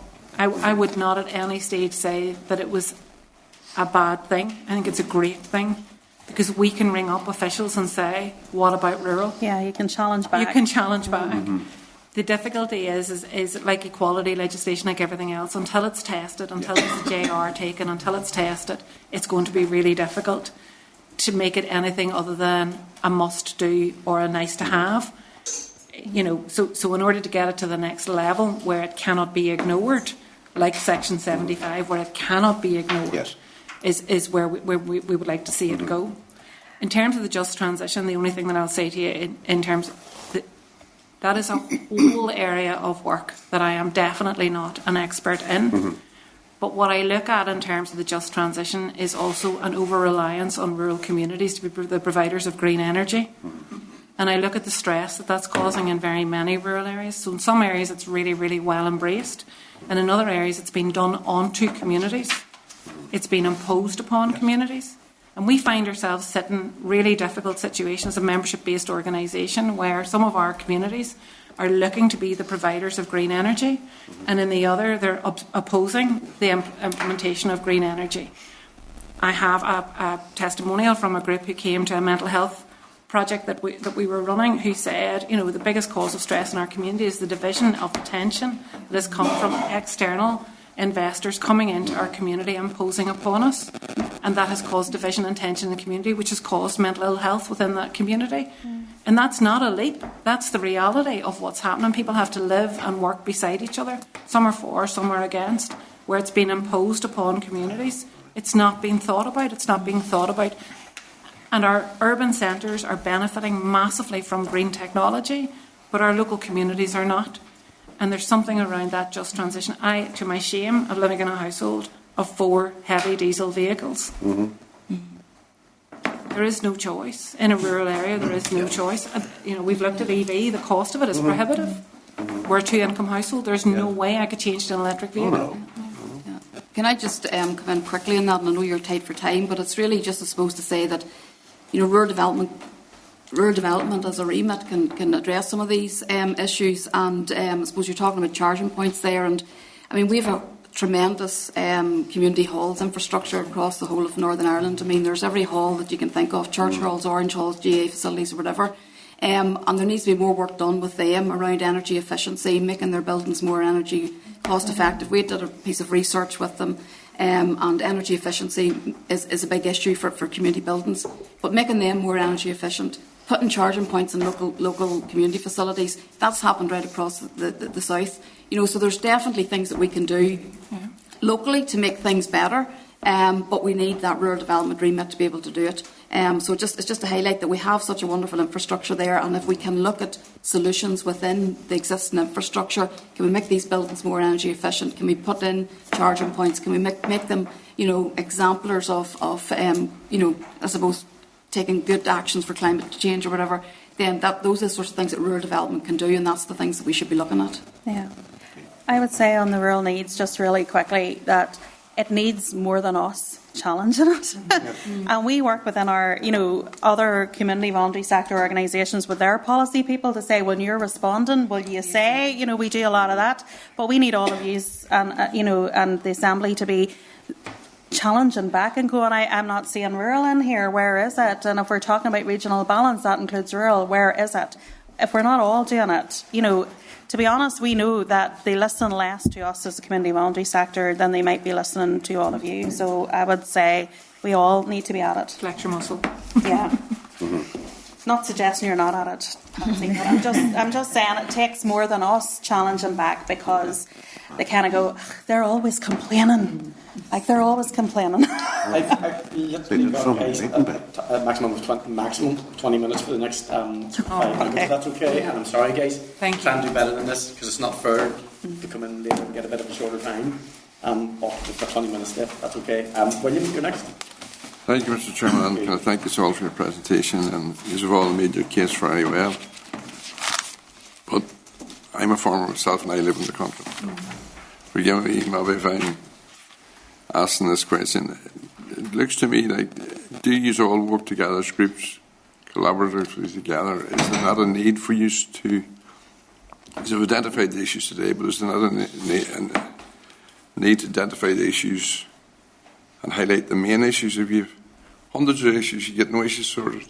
Or if you can identify the issues, the main issues, together, I think it would be positive. I think that's important. Do you not see a need for that? Well, I think we do. We work really hard together, William, basically because we are all under-resourced and we definitely don't have time to be doing everything, all of us. Yeah. So we do, like even before coming here today, we go, right, what are you saying, right? Well, right, to get the value out of what we do together. The difficulty is there are so many issues and our members don't cherry-pick the issues they come to us with, so it means we end up having to do a lot. But I hear you. I think if we're looking at new rural policy and framework and things, we are going to have to start prioritising what are our key things, what's short term, what's medium, what's long term, and who's to do what. I think that's why we need a policy. I think it'd be really helpful to have, we talked about when Teresa was here last week, and she talked about having the evidence base and having the policy. That would save a lot of time. We do a lot of collaboration, we do a lot of joint working. We do an awful lot of joint working right across. So we tend to be the people who do the policy stuff at government and sit at those tables, and likewise yourselves in terms of women's issues. And so we all have our niche in terms of where we work, and we all have a certain level of expertise. There's stuff that I won't touch because we don't have any knowledge of it. But what we will do is we'll input into Think Rural on that. How will that impact? We call on a group of associates who come in and help with us. It all costs money. It all takes time. It all takes coordination. It would be brilliant if we weren't in survival mode to think about strategically about how we could collaborate better. But being in survival mode, it's been literally just getting from one year to the next. That's the real difficulty here. Okay. I just think there's an importance to identify those issues together. Together, absolutely. Yeah. Thank you, William. Mr. Blair. Thank you. Thank you. Mr. Chairman. As well as thanking those who presented, I think, Chair, it might be a useful thing if we could also, reassure that this was a very high priority. When we had our strategic workshop and planning for the year, it was right up there in terms of what does the Rural Affairs bit of Ciara do, and how do they do it, and for whom. And maybe also reassure that we could commit to do this again in the shorter to medium term, to review how the policy proposals, if they come forward, have been accepted and how they're being shaped up. I think we should make that commitment today. This is not a once in a term thing, the Assembly. This should be a regular briefing session. I want to, if I can, ask you to reflect on the phrase development itself. It's a very wide term. It can be development of property, development of infrastructure, development of people. And I think the conversation maybe needs to be moved from one word to phraseology that would better reflect the range of reactions and processes that are necessary to reflect that this is about planning and policy and processes to deliver. And on that basis, DFC, housing, infrastructure, roads and transport couldn't have these conversations without bringing in the housing executive as an external agency, and Translink, for example, and then DERA, of course, providing the policy. So I want to, you've already referred to this, give us, if you can, a sort of concise reflection on how you think those things fit together currently. I'm guessing the answer is not very well. And if we could bring into that as well, and I do this on a recurring basis at this committee, councils had a whole community planning process. Councils have PCSPs, Police Community Safety Partnerships, that should be able to do something on the violence against women and girls piece. I had a stark reminder, and I owned up to this, during COVID when people were out walking more, I was really shocked at the number of calls they had from women who were afraid to walk on the roads around their homes. There were men and others who talked about street lighting and various things, but the number of women who reflected to me that they were afraid when a car slowed down, and they were walking on the roads around their homes. So our PCSP's working on that. Could they be doing that better? Could the community planning piece of councils fit better with what we're talking about here in terms of an interdepartmental? Does all that make sense for some sort of reaction to that? I think we as a region we're very small, but yet we seem to have managed to silo all kinds of things off and work very well individually on things, but it's how we knit all that together, that local government, that regional government, the UK government bit, and working with our partners in the Republic, all that east, west, north, south stuff. We are not knitting it all together to make sure that A, there's no duplication, B, that best practice is shared and replicated and mainstreamed, like Kate was saying. We're not doing any of that well. You know, I mean, you're all in the Assembly. You will know that the departments, even within departments, they're not talking to each other, never mind across departments. And that's there are obviously good examples of where it's working well, but generally speaking, it's not. And certainly rural people are definitely, you know, they're definitely not benefiting from that kind of approach, and we need to get better at it. If I can just maybe, because I suppose I'm just maybe like a broken record here, but that's what rural development is. It's about that collaboration. I think sometimes people get rural development as the function mixed up with the rural development programme as the funding. You know, rural development as a function is about collaboration, it's about coordination, it's about working across government, it's about bringing the community with you. It's working with the community at a local level, raising those issues within central government and across it. And that's why rural development worked so well back in the 90s, because you had local council engaging, you had the community bottom-up approach, later, if you want to call it that, but you had that community bottom-up approach. But you also had DARA or DARD at that time and Danny as the rural area coordinators coordinating it across government. So it's, you know, the rural development programme is a vital component, and we need to make sure we don't lose sight of having funding for rural development. But the rural development funding is different from a rural development function. And it's the function of rural development that is diminishing completely, because if DARA is telling us that they have no remit for that, who has the remit for coordinating all of those government departments? So, and the council and the communities, and that's the bit that we need to get back into some statutory legislation. I mean, you mentioned the statutory legislation or some statutory remit for TRIPSI. If you have the statutory remit for rural development, then those functions of being able to deliver for rural will fall within that. But at the minute, we don't have that. We don't have any remit for rural development, which just and I think it would be wrong to sit here today and say that community planning is working, because it's not. And we know that from the members that we have.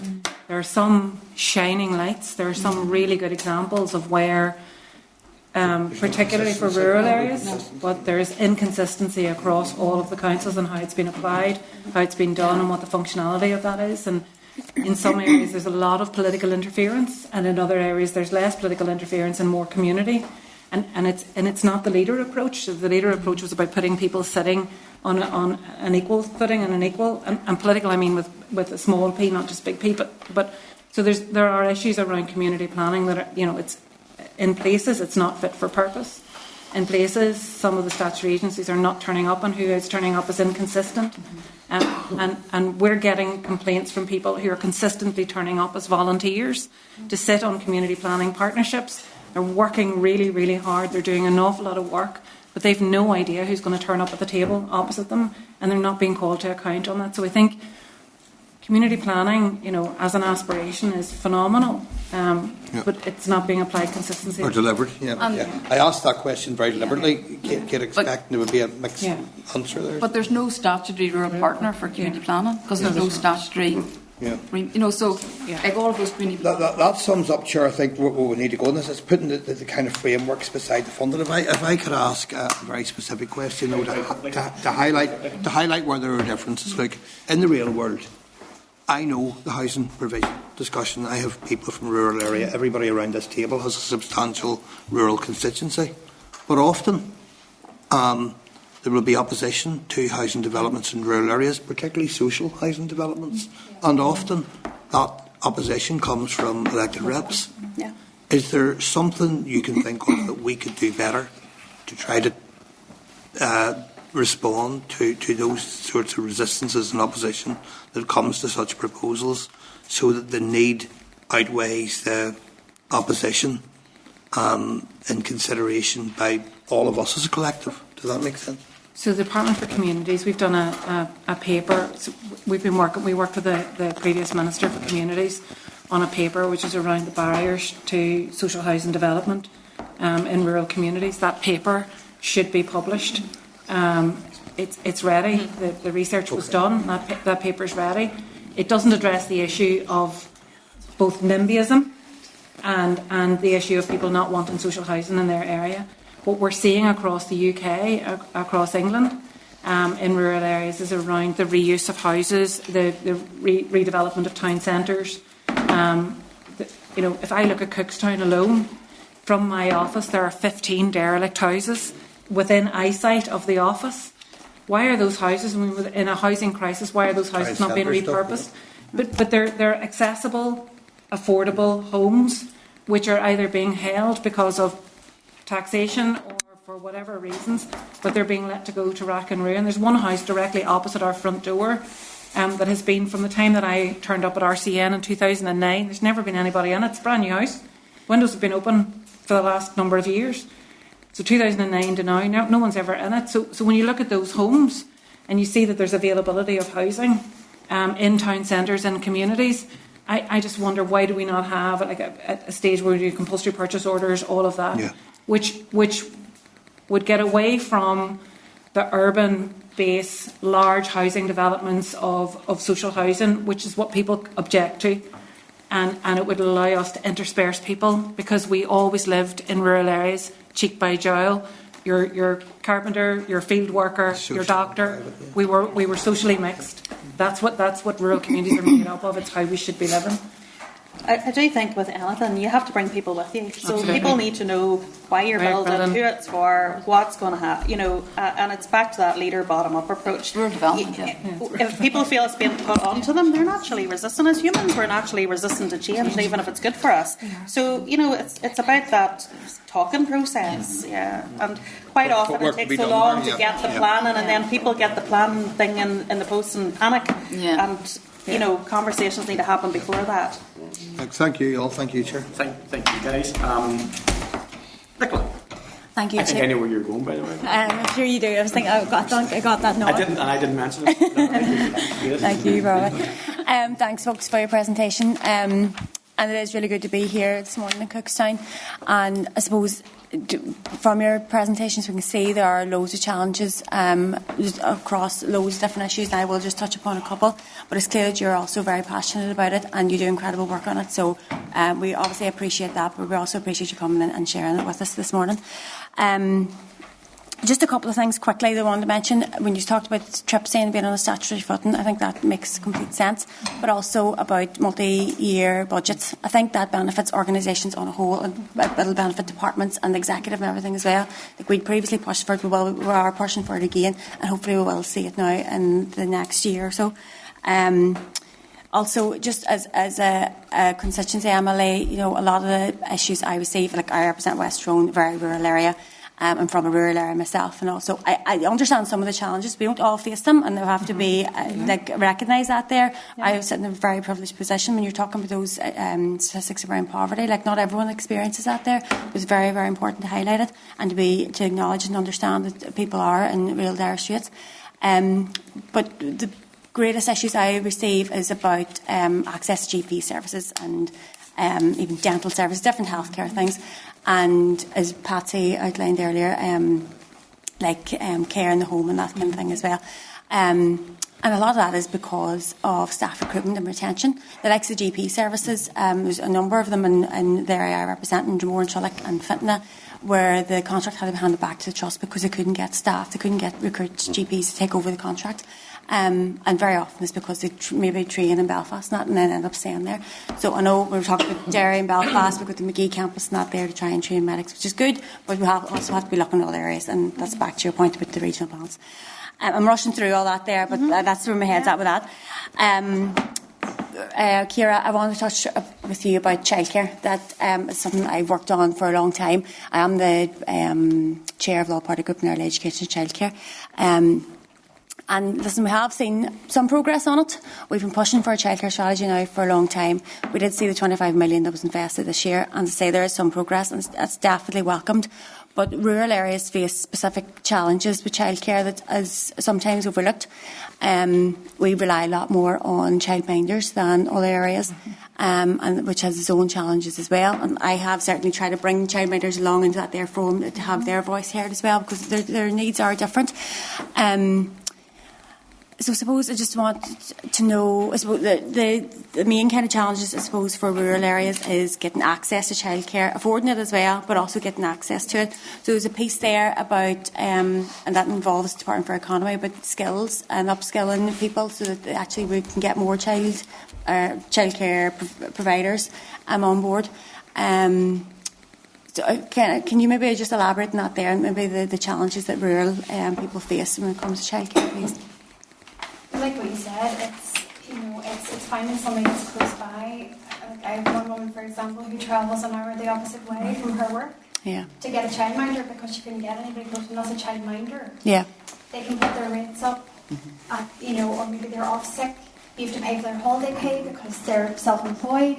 So, while maybe crashes and stuff, you maybe get like a 2-week break, or you pay half. Yes, you pay full rates for seeing a childminder, but they're needed. Yeah. Massively, you have to pay. You have to provide lunches and snacks for the kids. It's just everybody's desperate for some kind of care, and that's the childcare. Then there's also, it's childcare for like adult children who maybe have disabilities, severe disabilities. It's just not existent. Yeah, it's just not. So like there's no break then for parents, and we are human. We all need that. Absolutely. Like, so, it's access, it's things that are in at least a reasonable kind of location compared to where you live or work, it's like what you said, it's access to it, it's the cost of it, and I suppose not just that, you have like women who go, I just don't want to leave my kids with anyone just exactly, because they're, nearby, which there are babies, So it's really important that we know who they're with, so we need to know they're regulated, but there are people who are just childminding and they're not regulated because there's a whole process and it's a lengthy process, so maybe things like that need to be kind of looked at a bit further, how to do it maybe quicker, how to have more reviews in place so that people can get on it, and even to get for like the childcare, the 20% childcare, they have to register for that. A lot of them won't, and you're stuck. So maybe if that was an easier process, that might help as well. There's a lot of work to be done on that. I think as well, there is something there. When we talk about affordable childcare, we're always talking about the parents, but actually the childcare providers, it's not an attractive employment job in terms of the remuneration. Yep. So although we're always saying it's expensive, it's also expensive to run and deliver, so they're not making a lot of money. We need to make it a more attractive job. And, the caring professions, and it goes back to what you were saying about domiciliary care as well, Patsy, it's expensive to even get to your work sometimes if you're a domiciliary care worker, but the same token is with childcare, and we need to have that quality provision. It's subsidised almost everywhere else. It is a disgrace we've waited this long. I think that might be the third iteration of a childcare strategy I've been working on since I started in Nirvan, and we still don't have one, and what's happening at the minute, whilst it's welcome, it's nothing next to near what is needed to be able to provide any kind of a solution. And can I just say that we're anti-poverty campaigners, that's our job, so we're right across, and we're pushing for an anti-poverty strategy for Northern Ireland. But when we have care providers paying below the minimum wage, below the living wage, but paying a minimum wage, we're just perpetuating cycles of poverty. So we have people who are full-time employed, but because they live in a rural area and they're paying childcare or they're paying whatever in order for them to be able to access work, they're bringing in less than they need to live on. So they're working, they're economically active, but because the pay rates are so low, because pay is precarious in rural areas, because we've got intermittent employment, all of those issues then predicate more poverty in rural areas, and that's a real difficulty for us, is that we have people who are in service industries, they're in working in hotels, they work in tourism. It's intermittent employment, it's not year round, it's seasonal, but they pay for childcare place for a full year, irrespective of. So again, we're back to how do things join up? How do we see that 0 hours contracts are not working for anybody? They're not servicing anybody. They're not servicing people's mental health and well-being, and precarious employment doesn't work. Teresa, Yeah, just a very quick comment about community solutions. And again, if we had a rural development remit and a rural development programme, there are community solutions to childcare. I mean, you look at the Escra Centre, you look at community buildings and how they have transformed into community childcare. Another thing I would say in terms of domiciliary care is there's community solutions there. I mean, years and years ago there was the ACE scheme that was keeping people in their homes. There's loads of support employment programmes in the south. They're not equivalent in Northern Ireland. So it's how do we find those community solutions? You know, the social enterprise has a big role to play here that will provide a good wage for people. So all of that sits under rural development. And if we don't have a rural development remit and a rural development policy and a rural development programme, none of these things will happen. Stop going on about rural development. My ears are sore. I was going to say before I go that there will be a rural development. Oh, you're going to get it again. You see if it was one of those word bubbles up today. Chair, I've got literally 30 seconds left. I'm going to joke, but it is literally 12 o'clock now, Nicola, and I've got Anya and Tom on this, so just be very, very quick. As I say, there's so many topics we want to discuss, especially with the violence against women and girls too. And I think one of the big issues there is about the housing crisis, and if women want to leave the house, they very often know where to go. So what is their solution? And just finally, the last thing was about Kate, you'd mentioned about the financial services. I also sit on the finance committee, and we are doing an inquiry into financial services and banking services. And I think you're both on the list for stakeholders to discuss with. So, yes, that's what you mentioned. Yeah. So we'll be able to get a discussion on that there, because obviously it affects rural areas even more so than others. So we'll look forward to that. Obviously, thank you, Chair. Finally's a Tyrone thing, because there's two finally. Thank you. Oh, yeah. Well, we'll take note of disparaging comments about Tyrone. Especially when I'm in Tyrone. Thank you, Chair, and thank you folks for coming in to brief us. I suppose, from my point of view, you're speaking to the converted. I see it, I live it every day in County Fermanagh. I live in South East Fermanagh, so I'm 20 minutes to Clonus, 25 minutes. I see the disparity, north and south, especially when I'm travelling between Fermanagh and Belfast. Kate, I know you touched on all of the issues, transport. I know Jason Dunny in Fermanagh, rural community transport has raised issues with us before. Never mind public transport in Fermanagh. Jason and the team in Fermanagh rural community transport are having to pick up the pieces. They're seriously underfunded. They're not on the statutory footing either. In terms of health, I don't know where to start with that. Whether it's SWA, whether it's GP services. I know my own GP practice has over 30,000 patients. Making it one of the biggest practices in the north, if not the biggest. And all of that catchment is rural. We have had the women's health clinic in that practice. It has ceased now. I think it's ceased a year. Hasn't been replaced. Again, the trust are saying it's funding. We get into, as Nicola said, dentists as well. We can get into domiciliary care packages. The trust are saying that obviously it's more costly to them to have carers out in rural communities. So what they try to do is pool as much calls into, or as many care packages in to each of their carers that are going out on the road. Banking services is another big one. We don't have a bank, literally in an entire DEA in County Fermanagh, not one bank. Listonskee, that I live in, is the second largest town in the county.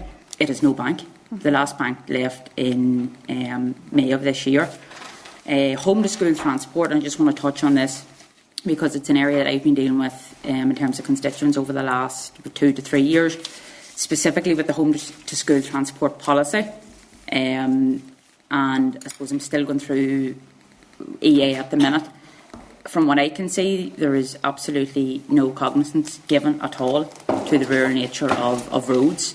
I think it may be a case, and I could be wrong, but I think it is the case that the people making these decisions do not understand, first of all, how dangerous rural roads are. I had EA tell me last week that they expected 4 to 11-year-olds to be left off at the side of a rural road at a bus stop, unattended.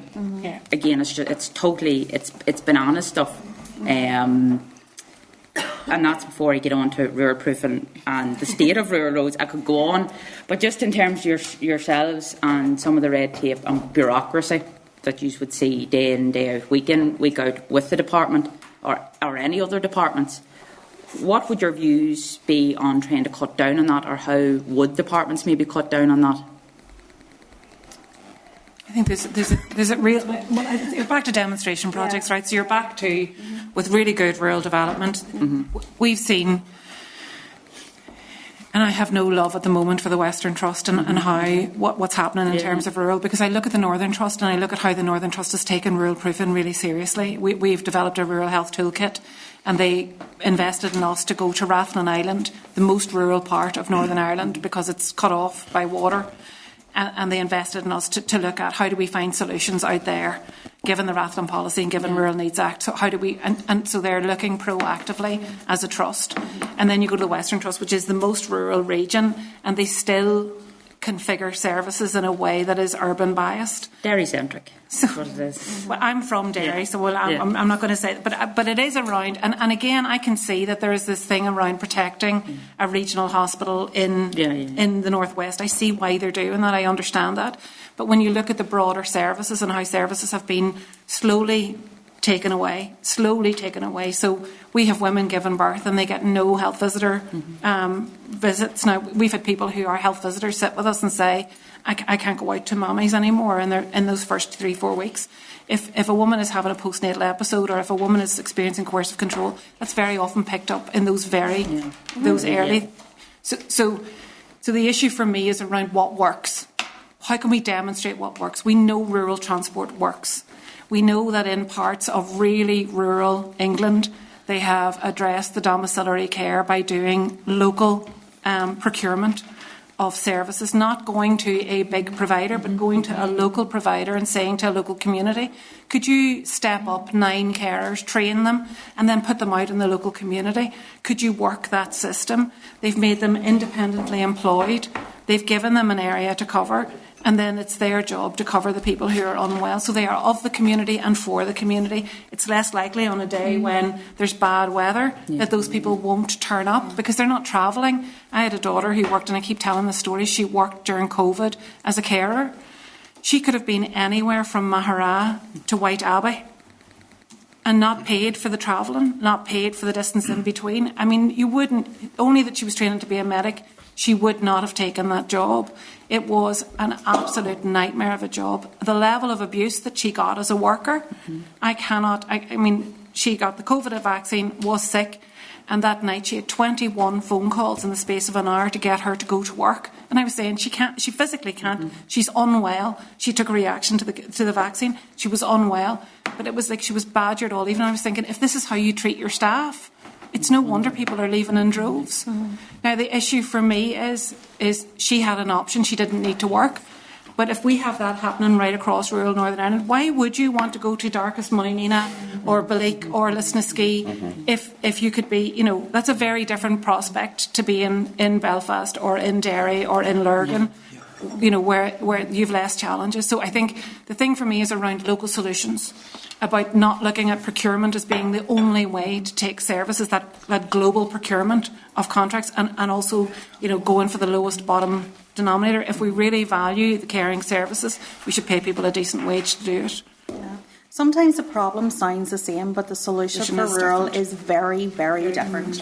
And I think that's the bit that's constantly missing from our policy, Megan, is that there's no awareness that there needs to be a different solution, and really not a lot of will for a different solution, because it might take longer because you have to go to each community. What works in Balleek is not going to work in Clonogh, so you have to actually do the hard yards, and that takes time. Maybe some more money, and nobody's really interested in that. Yeah, but I suppose that was the beauty of community-led local development, the leader approach, in terms of the bottom-up and engaging communities to find their own solutions, and those solutions were different for different areas, and that's why we need to develop. Thank you. Did you hear that? You got that last time? See, next time I come to Tyrone, I tell you. At home. Thank you, Chair. Thank you for giving half an hour. Look, folk, I want to commend you today on the great from the rural communities. having been born and bred in a rural community and living in, I emphasise with all that you've said and with all the challenges that there is out there. And some years ago there was a rural proofing policy that was brought forward. And when we look at what's happening in the rural communities today, great programmes that have been delivered have been and aren't able to progress, aren't able to be built upon. We see banks closing, post offices closing, surgeries closing. We see problems in health and on all that has been mentioned today. I'm not going to go through the whole thing again. Do you really think that the rural proofing policy is working and delivering as it ought to? Or is there something else that could be done there to try and maybe strengthen that to ensure that that is delivering? I believe if the rural proofing policy was delivering as it ought to be delivering and doing the work that it was meant to be doing, then I don't think we'd maybe be in the situation that we're in today. Because if all these things were to be rural proofed as they ought to be, then we wouldn't be sitting in this situation today, I think. Absolutely. Yeah. I mean, that is the crux of it.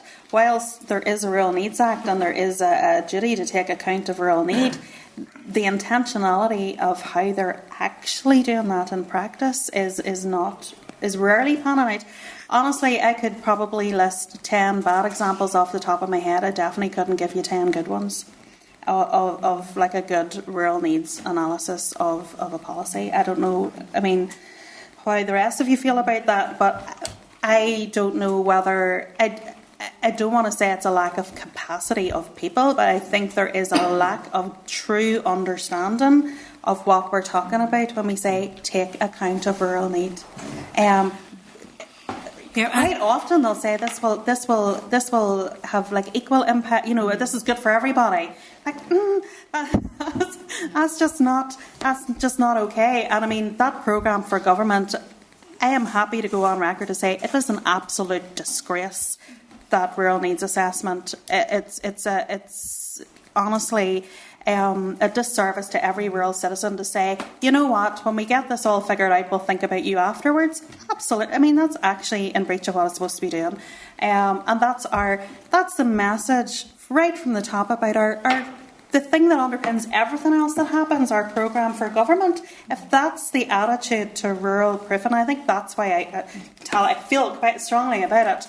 But that's why I feel quite strongly about it. It's because that is the key policy that's underpinning everything that happens up there at the Assembly, and that's the attitude that they took to doing a real needs assessment. And I know the pressures of getting that out, and I think sometimes that's where it falls. It's people are trying to do consultations too quickly. A lot of time have dropped from 12 weeks to 8 weeks. We had one that said if you could get it in 4, that'd be even better. You know, and I understand when you're looking at short mandates, the trying to get things to happen, but honestly, doing it badly and quickly is not the answer. You need to do it adequately at minimum and really well if actually that's you're trying to create any change. I also think that there's a presumption with rural proofing that there's nothing in place and that there isn't an infrastructure, and we very often work from a thing called asset-based community development. So we start with what people have. So Teresa mentioned earlier on, we have really good community groups. We have really good community halls. We have brilliant infrastructure. We have strong, consolidated communities. That was proven time and again during COVID when departments were struggling to step up responses, hot food responses. Our local Spar shop and our local GAA club and our local Orange Order pulled together and got hot meals delivered to the people who were in need, who would normally have turned up at their, at the luncheon club. They got food to people rather than people to food, and they reversed those systems and they stepped it up really quickly. Sometimes rural proofing comes from a perspective of there's nothing out there and we'll have to put everything in place. Instead of doing that environmental scan, what's already there, what are the assets already in that community, and how can we build on those? Start from the people, start from the asset and build on that, as opposed to we need to create something brand new, which then puts everybody on the back foot and it's going to cost too much, we're not going to do that. And it's around that creative, innovative thinking. I sometimes think we're very blessed to live where we live. We are very blessed to have the communities that we have and the assets and the resources that we have. We know there isn't enough money in government. But by God, rural people they're full of ingenuity. They're full of innovation. they're cracking this stuff day and daily. If they could just have a conversation with those who drive services and to say, maybe we could do it slightly differently here because that's how it will work. When you look at GP surgeries, they're closing in towns as well as in villages. The difficulty is that when they close in a town, there's an alternative, and that alternative might be the A&E. If they close in rural areas, there is no alternative. There's no other place for people to go. And we need to find solutions around that. And that's going to take collective thinking. Nobody's going to crack that on their own. But it means we're back to the leader approach. Let's put people around a table and innovate together and think about it together and solve the problems together. We're not expecting government to solve every problem.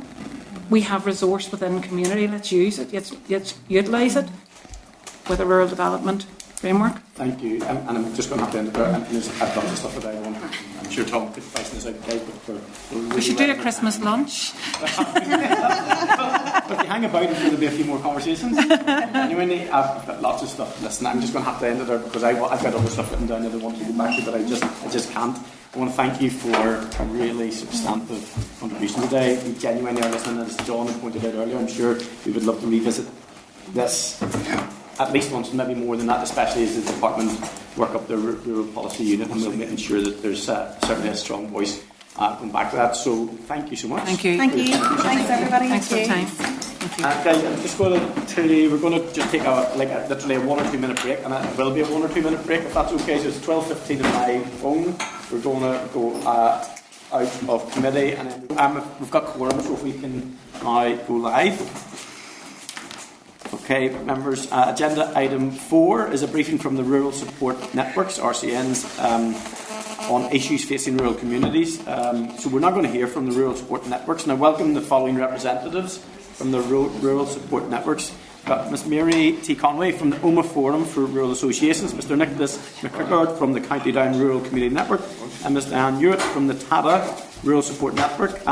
As with the previous session, I'm going to say this is obviously not what happened. I'm going to invite you just to make your presentations. Obviously, we'll pitch it at 5 to 10 minutes, but to be fair to you guys, it's whatever it takes. And we'll take questions from the members when you've finished. So, I think possibly, Mary, are you up first? Or it doesn't matter, it's up to you guys. Nicholas is starting, if that's okay. Okay, Nicholas, go ahead, yeah. Chairman, thank you very much, Louise. Really appreciate your time today, and delighted to be here. We thought we were going to be cut short, so we're very grateful for your additional time here. And I suppose when you've heard this morning from our colleagues, and they're all colleagues of ours in the regional bodies, Nerwin and RCN and Rural Action, I suppose we're your eyes and ears on the ground. We're the Rural Support Networks. We cover all of Northern Ireland. We have been going for a long time. We had a few slides which they're in the system if you wanted to have a look at them, but we'll talk without slides. We'll just talk off the top of our head. And we've dropped on your desk there a wee copy of a brochure that we shared at the Long Gallery a couple of weeks ago, and it's great to see so many of you guys at that event. We're going to be talking to some of the data that's in there, but I wanted to give a quick summary of the local rural support networks, which is the brand, I suppose, that we give ourselves, and it's a unique rural community-based infrastructure. There are 8 of us, so we're only 3 of us representing 8 rural support networks, and we've all been going since the 90s. Some indeed have been going since the early 90s. And we're all independent charities, and our primary aim is to support local small community organisations in sustaining their local rural community, whatever that might be, and there's a wide range of subjects that rural community groups cover. So I suppose we're the infrastructure, and we can now say we have up on 3,000 rural community groups as members of the 8 rural support networks. And DARA have been responsible for supporting a lot of that since the late 80s and the early 90s. So we thank DARA for their long and consistent support to ourselves as the networks and to our member groups. We have strong links to local councils, and I was listening to some of the comments from William and others at the end, local councils and government departments, and I suppose it's really important that we see ourselves as the conduit between the local volunteers, the small community groups, up into government through the local councils and up into central government, but we're giving you the opportunity as decision makers to feed down into local groups, so we're your conduit between the two. We've been collaborating and acting as one voice, using a place-based approach. Kate mentioned that earlier as well. We have lots of assets. A lot of these things have been mentioned. I'll try not to repeat anything too much. From a very local community infrastructure base, I wanted to make a mention today of the assets that we do have. And it was a colleague in another place just mentioned to me this morning, the Community Ownership Fund was a fund from the Levelling Up Department in Britain, which was hugely oversubscribed recently, and I just see that as another sort of evidence that when local people want to restore their old police station or their old schoolhouse or whatever it happens to be, we have lots of good assets like that. With a bit of investment, we could do an awful lot more, and we could give more. We could have more services based in those rural assets.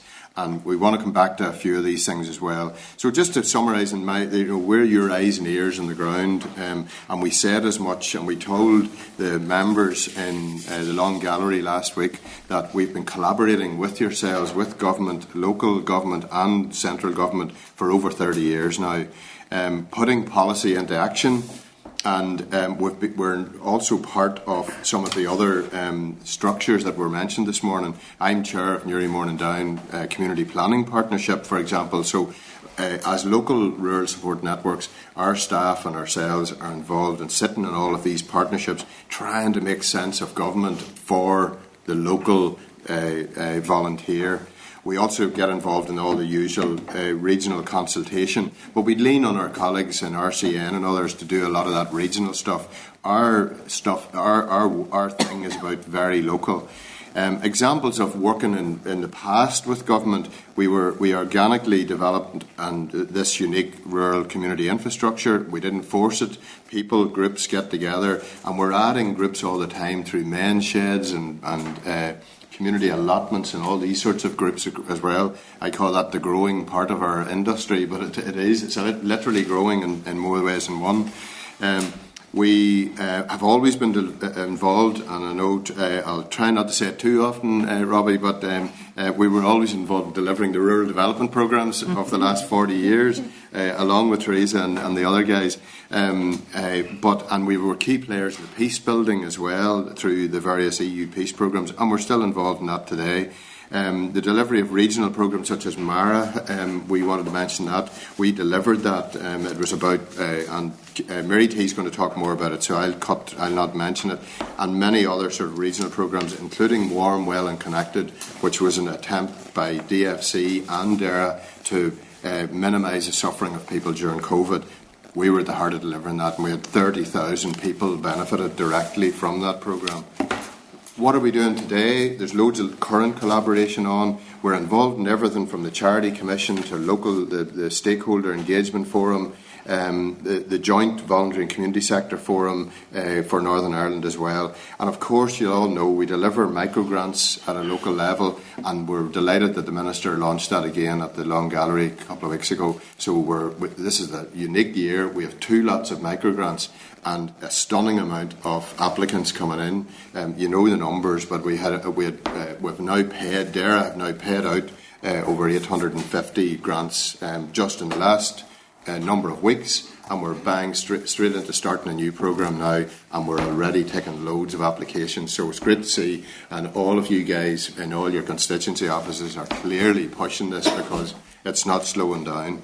So as well as microgrants, we're a big part, as Declan mentioned earlier, about TRIPSI, and TRIPSI is such an important element to keeping this infrastructure whole, and I would certainly support your proposal earlier, Declan, in terms of trying to make that more a statutory protection for that.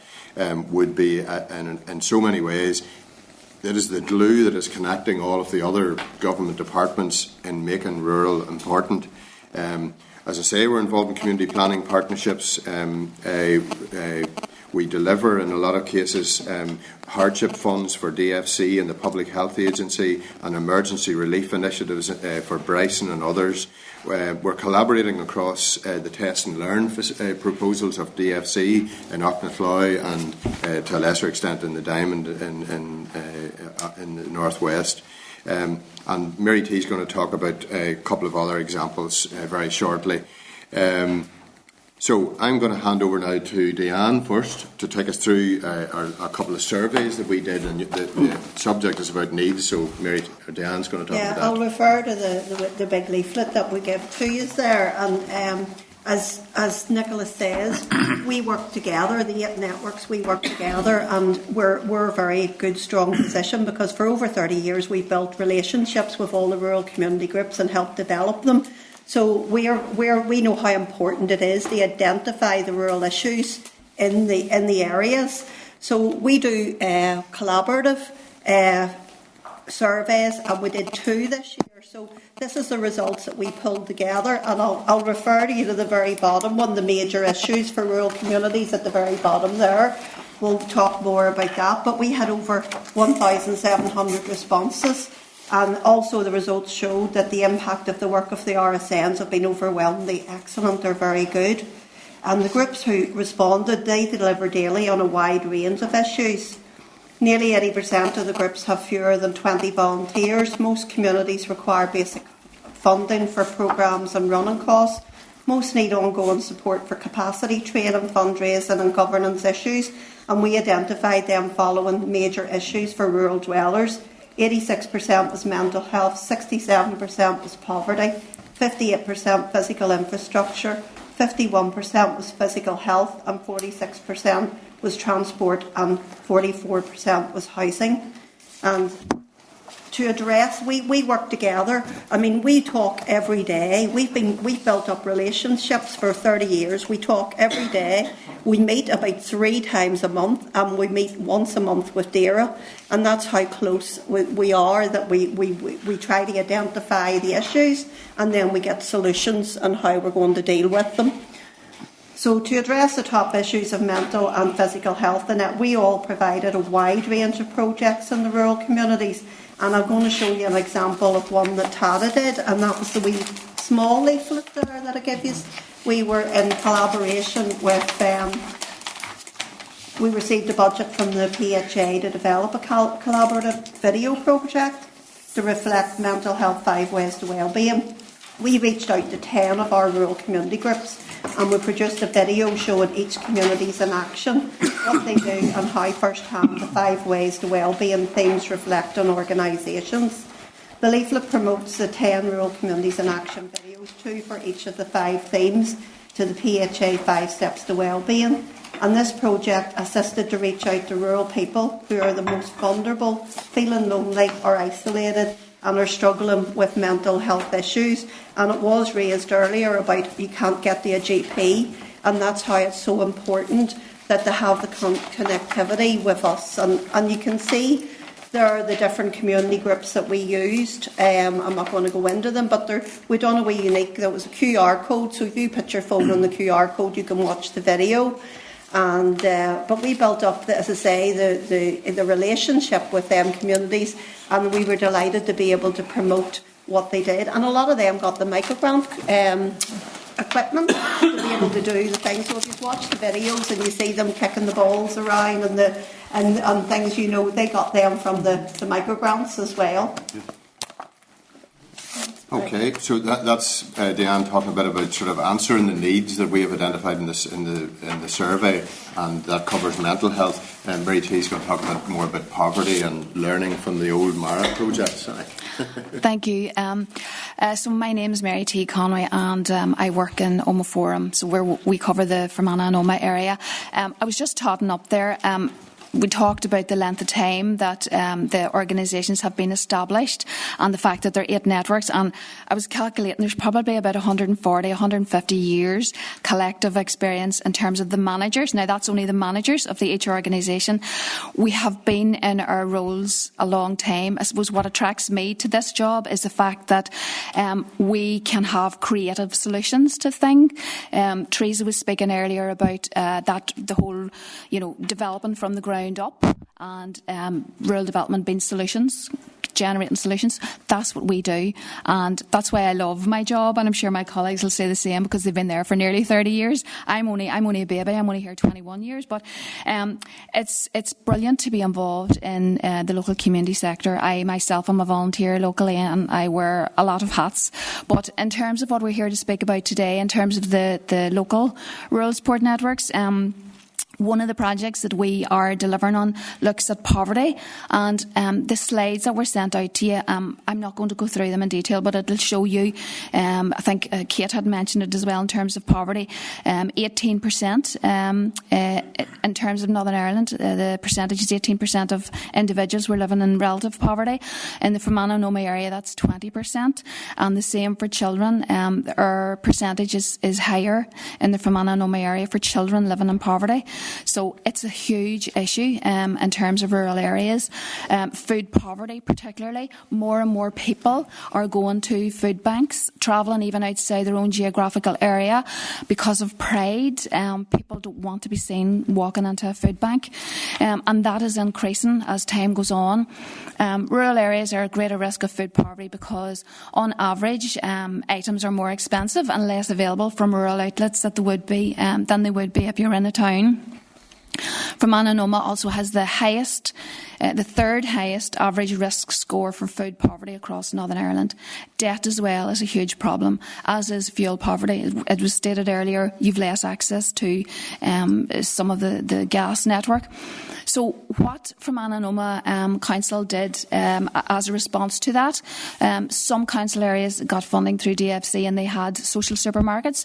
So what we did in the Fermanagh and Omagh area was we had there was a tendered process.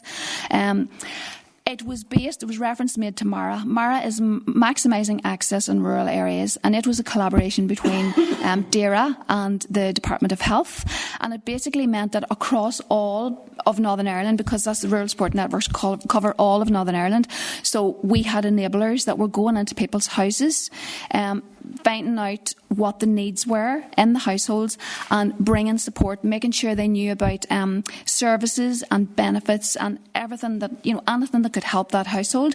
We were there to support them in that.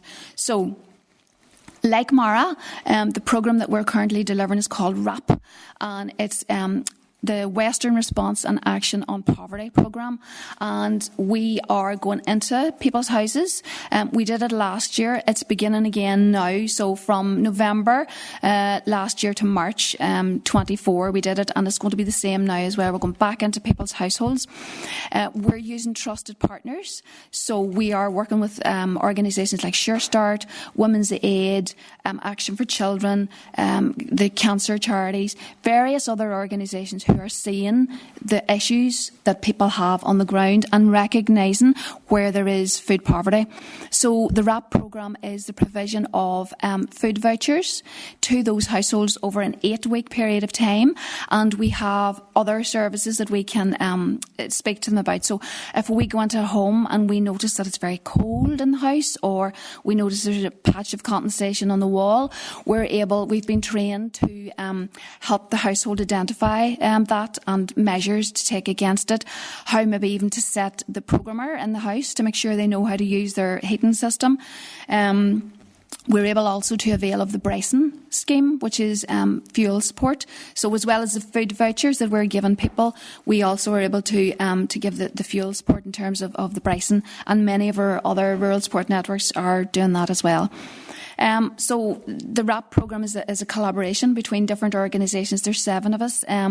Fermanagh Rural Community Network is the lead partner. We have the Oak Healthy Living Centre, the Arc Healthy Living Centre, the Courthouse Cache, Omagh Forum and Lakeland Community Care as well. I hope I didn't miss anybody out there, but it's one example how, we talked about local councils earlier and what they're doing. So our council took an innovative approach in doing it, and even in terms of anti-poverty, our council has a draft anti-poverty strategy, and that's going to be kicked off shortly and launched shortly. So we all in the rural support networks have different approaches to things, and we avail of funding where we can. We're blessed in that DAERA have supported us for so long, and that has given us the basis, I suppose, to be able to go look for other funding for other projects. We see needs in the areas, and we have that flexibility as independent organisations that we can go and meet those needs. So back to me to finish up, I suppose, folks. Northern Ireland's a very complicated place in terms of governance, as you all know, and we try to make sense of it for people. My example in Uri Morning Down, was going to mention, was we lead on bringing all the larger charities and networks together, and we do it to a certain extent also in Ards and North Down and our other part of the world. But the Strategic Stakeholder Forum in Uri Morning Down has led us into a whole lot of delegated responsibility from the Department for Communities through the Council, through community planning to deliver projects on the ground. That included many issues. We also developed a South East Mine Matters programme, which maybe Michelle would know about, and others in the South East area for mental health. And so, and I'm not going to it, it gave nearly 2,000 people quick access to counselling services when they were stuck in mental health dead ends, if you like. Those programmes are all funded by other sources and whatnot. That's what the rural support networks tend to do. We tend to bring together the resources from other places and turn them into practical programmes. We're delighted that DAERA is now working on the new rural policy. It is, we're disappointed that the rural policy framework didn't have more legs and could have went on ahead. We all know the reasons for that. We're not going to look backwards. We're looking forward to the new rural policy actually directing where we go from now on. We love the three-strand approach, a very simple sort of directed approach. And without sort of tripping over all the stuff that was said this morning, I would mention that the old rural development programme invested about £80 million a year. Last year it was around £3 million in equivalent, and we hopefully with microgrants and your support now, this year it should be up to about £6 million. But we are falling behind the rest of the UK and Ireland in rural infrastructure and rural development. I'll say no more than that. In terms of our future collaboration, I think some of the guys over here mentioned climate change. Patsy and Anya maybe mentioned how do we connect the whole thing up. The future rural policy has to take account of climate change. The rural support networks are already working up a wee project based on that, and we do have a bit of a soapbox about use our assets, use community halls, use Orange Halls and Gaelic clubs and all the other places to fit out with better sustainable energy and charging points. If they're serious about electrical rollout, EV rollout, we have all the assets. We will also need our supermarkets and our garages and all the rest. But we're working on a wee project in that direction. We're also working with yourselves in the rural policy framework, the joint consultation and the programme for government. We all fed into that, and we're involved in Ochnacloy Test and Learn, and we're also talking to DFC about other examples of how to roll that out. We're also delighted that the Minister gave us an opening, and with our colleagues from this morning, we're working on an interim measure. While we're talking about the rural policy over the next year and a half or so, the Minister opened the door to us to put in a joint project proposal. We're loosely calling it interim measures, which we hope will benefit local groups in the next year to 18 months while we're actually working on the rural policy. So if there's any resources for that, we'll try and get a proposal to you guys in the very near future. And I suppose finally our mission today is to just work with you guys proactively. We're your delivery agents on the ground. We can make things very practical and we can actually deliver when the needs are identified. We do get involved in identification of needs, as Diane said. We work with our regional colleagues to look at the data, the bigger data, but when it comes to delivery, it's down to us to actually do the delivery. So thank you for your time today. There was a lovely photograph of our chairs with the final slide was a lovely photograph of the two ministers, actually, Mike Nesbitt and, of course, the Dairy Minister, with our chairs of the 8 networks. But thank you for your time today, and we're Thank you. Thank you so much for your presentation. We do have that photograph in the packs. Good stuff. We do. So yeah, I was looking at it on the screen there. I got asked a wee question because you at the very end of your presentation touched on something that I was wanted to ask the previous group, but it's going to land with you guys. So there's no doubt this looks brilliant. Delivery looks really good. Okay. One of my concerns that I often have, and it's not just in and around this space, it's across all of our society, is that how do we identify that we're reaching those in absolute need? As in, there are some people who there's no doubt poverty affects them and disability, and they can still be connected to some of these fabulous groups. But you guys are a delivery unit, I get that, but you did say there is an element of assessing the need. What does that look like in terms of trying to quantify that we aren't missing people? And I know COVID probably gave us an opportunity there, boss. If there's something going on. Yes, well, I could maybe take it just even in terms of the RAP project that I'm talking about. That obviously covers the full council area. So we're working with trusted partners, and in that they'll be at the coalface of what's happening. They'll know if it's Women's Aid, if it's Sure Start, even schools. You know, schools are such an opening. They see things happening. They see maybe families who don't have the money for their lunch or whatever. But it's as well, over and above that, and generically for the rural support networks, I suppose we work with the community groups, and they in turn are meeting the needs on the ground. So I suppose it's just about making sure that groups are inclusive and that they're looking after everybody or as many people as they can in their catchment area. The school one's an interesting one. I think it's a really useful. Is that standard, or is that a good practice somewhere, or is it something that's reasonably standard across rural networks across Northern Ireland? I was going to say we all do it slightly differently. We're all working with our local community groups, delivering on hardship funds. COVID taught us an awful lot as well, and not all of our groups are fully inclusive. It's our job to actually keep reminding groups to not be gatekeepers, to not close the door on other people. But working through primary schools, we have found over the last period of 4 years is a way. Teachers know, classroom assistants know who is in real dire straits. And when we had a small fund there recently in County Down, for sure, we were able to actually give vouchers out directly to families in schools. We're working. There's so many things in this. We're working Norbrook in Newry every year. Give out hundreds of food packages and toy hampers, and it's up to us to actually deliver to homes that are in dire need.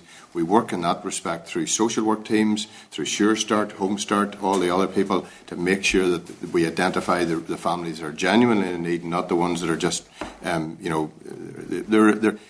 somebody in St Vincent de Paul one time told me you have to get past the need, you have to get past the greedy to get to the needy. I thought that was the best saying. There's always going to be a wee bit of abuse. I don't see it very often. Yeah. People that need it are there, and they're living among us. And I think it was one of our colleagues there said we're in a fortunate position personally. Most of us are surviving well, but there are people living among us that are not, and they're in dire straits due to all sorts of socio-economic factors.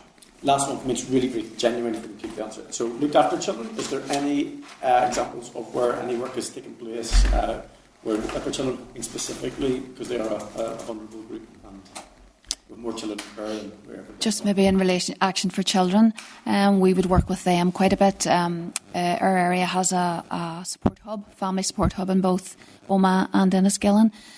So they are families maybe who would be self-reporting into Action for Children, but they are a social work team, so they would provide quite a bit of support for looked after children, that would probably be the one we would have, and they would be involved with our RAP programme. So we would be going out maybe to people who have left care, who are, those teenage years that are starting, their own journey as a family, and they need every wee bit of support they can. So we would have some linkages with them, yeah. Most of us are involved on the family support hubs, which is a health structure through the local trusts, and we would be sometimes we're the if you like, the service that might be needed. So somebody in Action for Children or Home Start or Sure Start or a social worker identify a looked after child, and then if we can bring a support through a local community group for that family or that child, that's our role in it.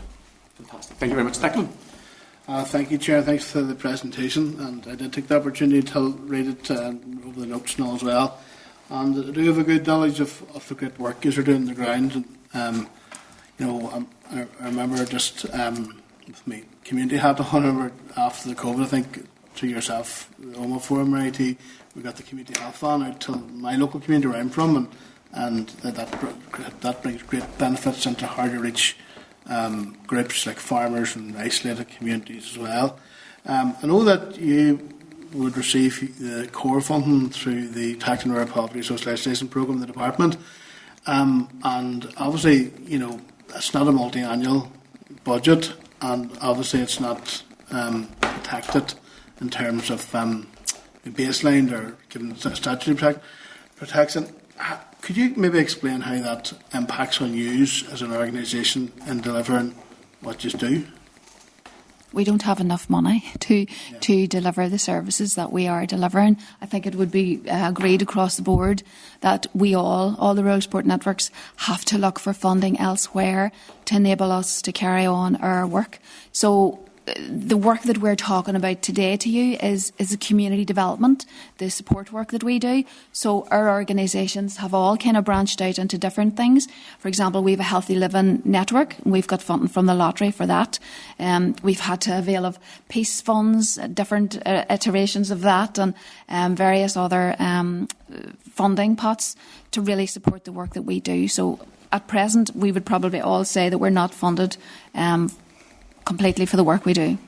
What I would add to that, Declan, as well, is that even though we're not, and we do all of this other stuff, the core bit, as you call it, although it's not officially a core fund at all, but we feel like it is because it's been there for. Dare have supported the rural support networks for over 25 years now, 27 years, and that has effectively we can nearly rely on it because it's there, and that allows us to leverage in so much more resource for rural communities. So your bit of money is actually having an add-on effect. The added value is huge through ourselves.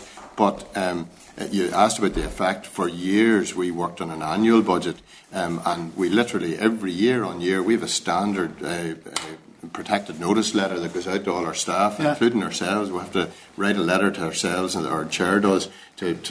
So now in the last couple of sessions, there's been 3-year funding, which was brilliant, and that was through a tender process. It was open to a competitive tender from the world, and in theory, we were lucky enough to most of us did get that. Some networks dropped off and actually lost and come back into the fold in recent years. So when you say it is uncertain, it's inconsistent, it's somebody says they wouldn't advise their child, their daughter, their son to join the community sector. I disagree with that. I think it's a great job when you're actually working in the community sector, but the stress of actually keeping our staff and as managers, our role is trying to keep our own staff employed in a consistent way that is commensurate to the professional qualifications that many of them do have in order to be able to help our members. And if we sometimes the stress of chasing funding can be too much for people, and they jump ship and they go to public sector bodies or whatever, which is a much more stable environment to work and live in. Yeah. Okay, and just the last question then, I suppose it's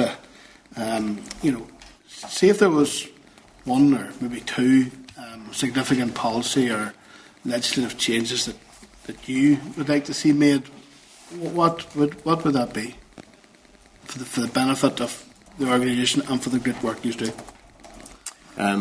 I think the framework that is sitting there at the minute that is being proposed, those strands can fit if we do that right, and we support the infrastructure and we support people and we support area-based work as well. And if we can legislate for that and get it written in, and if we could somehow protect rural money, if you like, rural funding within the department, even if it is shifted, and I worry, we have concerns that it might move over to other departments, that there might be a shift of funding from DERA over to DFC to manage or to, I suppose, support the infrastructure that we are part of. We don't mind that. We're up for the challenge, but we need DERA to, as you say, Declan, ring fence or statutorily protect that investment in rural areas, because we will be lost in the big urban noise that is out there.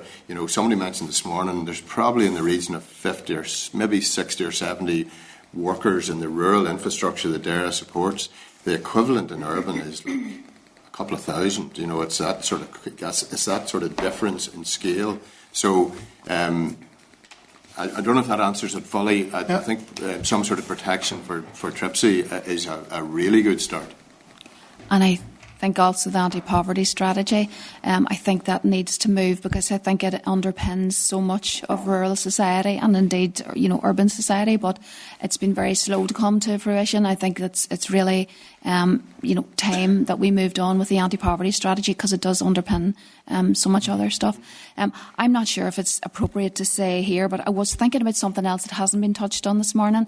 And I know we're here to talk about community development, but we live in a farming community, and many of us around the table are farmers, or from farm families. But I mean, somebody has said to me this morning that these proposals in terms of inheritance tax could mean the end of family farms, and that's really, really scary. And I suppose I thought this is about big farmers who have loads of money. It doesn't apply to me, but I mean, I'm a small farmer myself. I don't know what it's going to mean for me, but even for my neighbours who I've been speaking to, it really, really will impact here, because they're talking about land is £15 an acre. Depending on your acreage, then you bring into mind all your farm buildings, your house, your machinery. This is going to have huge effects on people, and I know not everybody who lives in a rural community is a farmer, but your neighbour will be, or somebody beside you, and it will affect people further to fore. So I hope something is done about that. And maybe I can add, again, to answer to your question too, Declan, in a similar vein, how do we connect other topics? We know, I'm not sure if it was Patsy or somebody else said, climate change is there. It's with us forever, and it will have huge implications for all our living. We should legislatively somehow tie the need to protect our environment into all things. And the outcomes of a protected environment is also good for health outcomes. It's also good for economic outcomes if we get it right. And so I suppose what I'm suggesting is that if we can use the priority of climate action, if you like, but also protect the people and the communities in that, and hang it under that umbrella. There's maybe a legislative way to bring investment that actually has much more outcomes than just the climate action outcomes. It also protects and improves economic and health outcomes as well. Thank you, guys. Nicola B. Thank you, Chair, and thanks again, folks, for attending here this morning and for presenting. And particular welcome to you, Mary, too. It's great to have Omagh represented so well. I do know the great work that you do locally, and again, we do really appreciate it. On the RAP programme that you're talking about, I wanted to ask the same kind of question that Robbie raised, actually, about how people are referred to. So obviously it's through those kind of multi-agency agencies that you work alongside. And you'd mentioned in particular Women's Aid there as well. So I want to know, is there any element of that there programme, and maybe it could actually be on a different programme, where you work with women who are affected by domestic abuse? Back to what Ciara had said earlier about the effects of that there on women rurally, and it has, she actually said that domestic abuse and violence against women and girls is rife in rural areas. So just wonder if your organisation or the rural networks across the north have any role to play in that there. I suppose as independent organisations, we all do a wee bit and work with those organisations. The particular thing, I suppose, with rural areas is you have pride, you have attachment to a family farm. So if you're in an abusive relationship, there's more to just, it's more than just your partner. You know, it may be your family farm. There's children involved, so it's a very, very difficult situation for anybody that finds themselves in that position. There's so much to think about. We do, as I say, work with Women's Aid. Families in particular are a target in RAP, so we are focusing more so on them if we can, and the vouchers will be more in our area. We're taking it that a family will get a £50 voucher, whereas an individual will get a £20 voucher, so there's a definite focus on that. And we also work actually with the Housing Executive, who have also highlighted families to us that need help, or individuals, and there's other, it's public as well, so people can self-refer into RAP as well.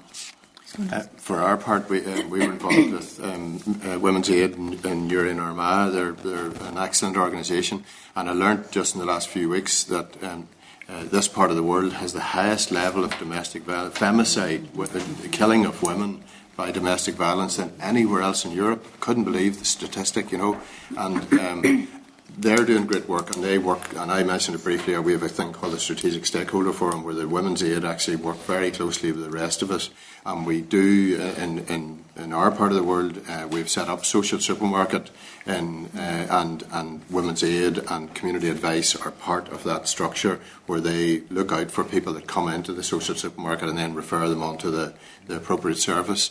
So it's a big issue.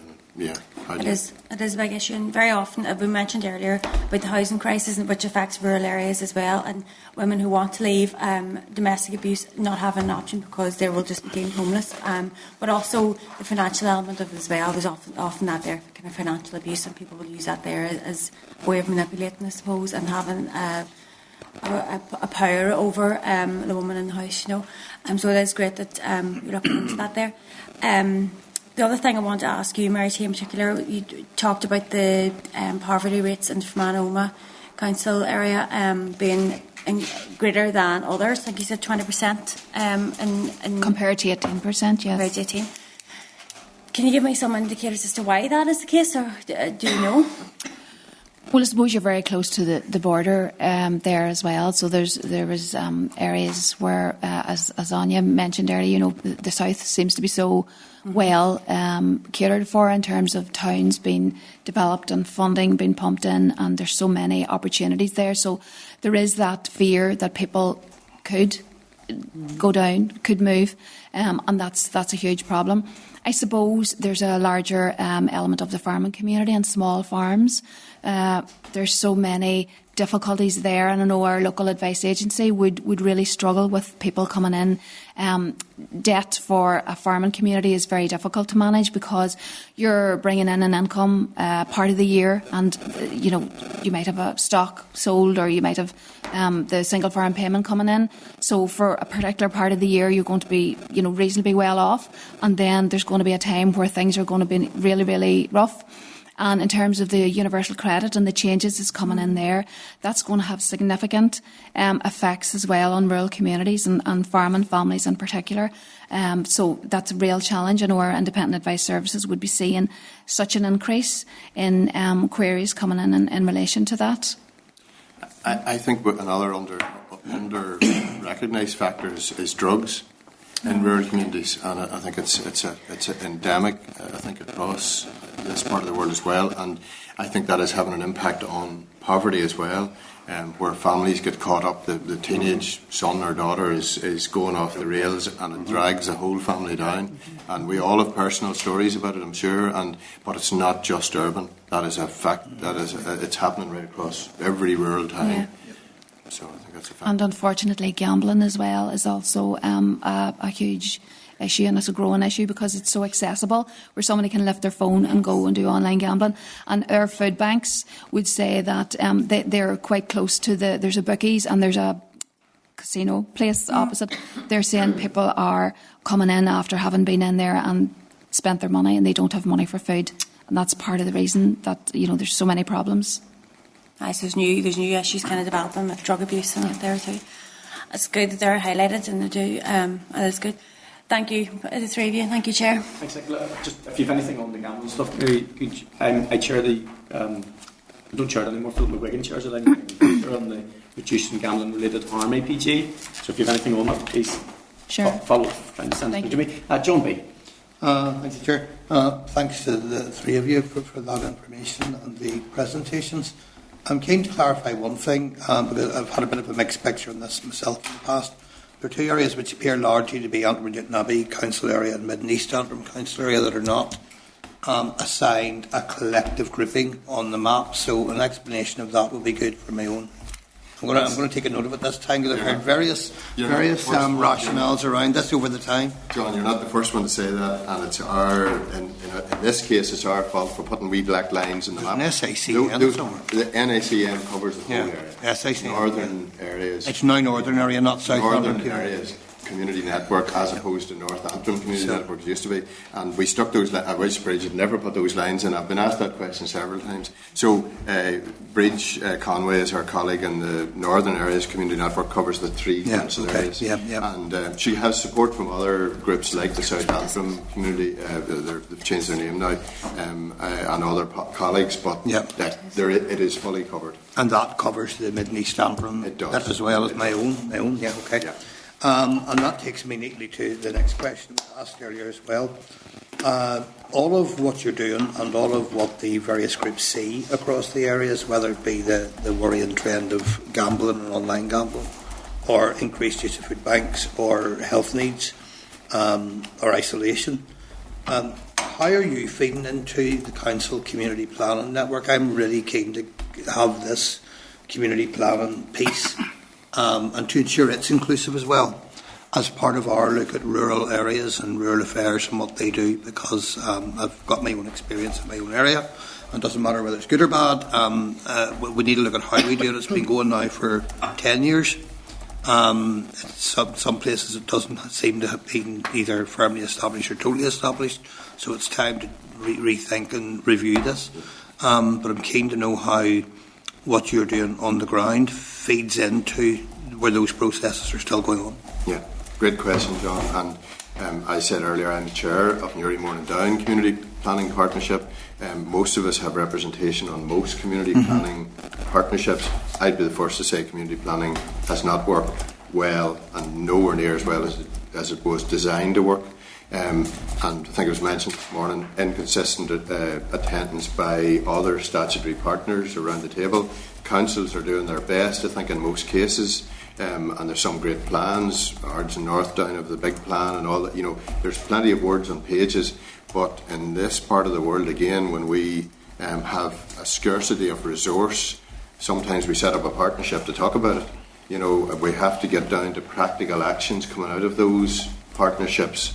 I'm going to say, unfortunately, it's been complicated a little bit more by the health sector, in that there's now an integrated care system approach to the health system, and they have now set up area integrated partnership boards, which are supposed to be doing the same thing, breaking down silos, working cross-government to impact better on health outcomes.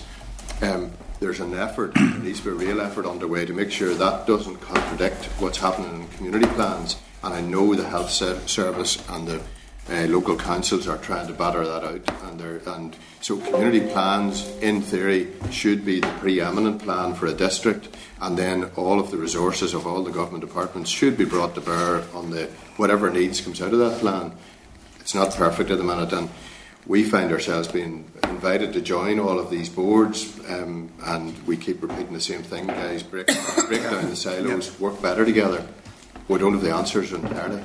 On the subject of silos and wider networks as well, final question is, it's understandable and rational that councils will be well connected with groups the council or the members of the council will have known for a very long time. And that those same councils will be connected, in emerging networks for community representation, like those represented on the map.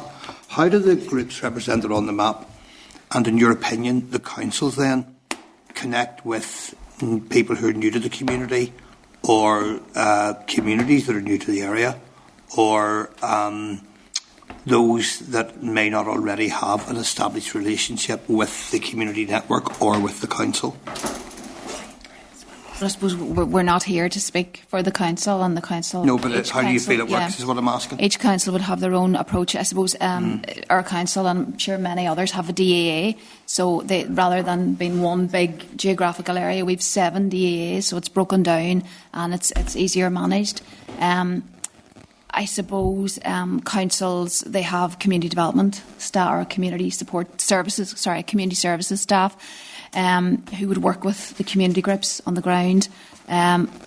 We, as rural support networks, we obviously have our engagement with groups as well. So we try and work with groups, with the council where we can, to make sure that there's no overlap. Say if we're delivering training, just to make sure that the council isn't delivering similar training around the same time or whatever.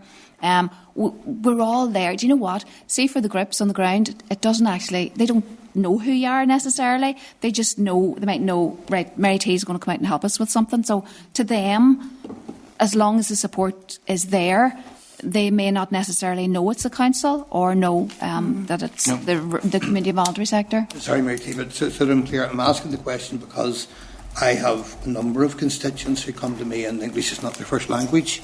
Now, in most, if not every single example of that, those people will not already be connected to a local community group and therefore not to the networks highlighted here. So I'm asking how we better reach those people, and our efforts are being made either, and I'm not asking, of course, not expecting the answer for the council, but if it could be reflected on how they might be doing it, if you know and if you don't, that's fine. But also how the groups represented here are connecting to those people. Well, even just to finish on our area, so for newcomers, there are 2 support organisations. We have Omagh Ethnic Community Support Group and we have Arano. So it's, again, like it was said this morning, it's the community and voluntary sector who are often coming in and supporting people. I don't know that the council have those communication angles, but it's the community and voluntary sector who are there. So word of mouth will spread. So if somebody has come over, you know, they may be coming over to somebody who's already there. If they've come from Poland or wherever it is, you know, they'll have those networks. They'll know that, Omagh Ethnic will support you with whatever, if it's benefits, advice, if it's housing.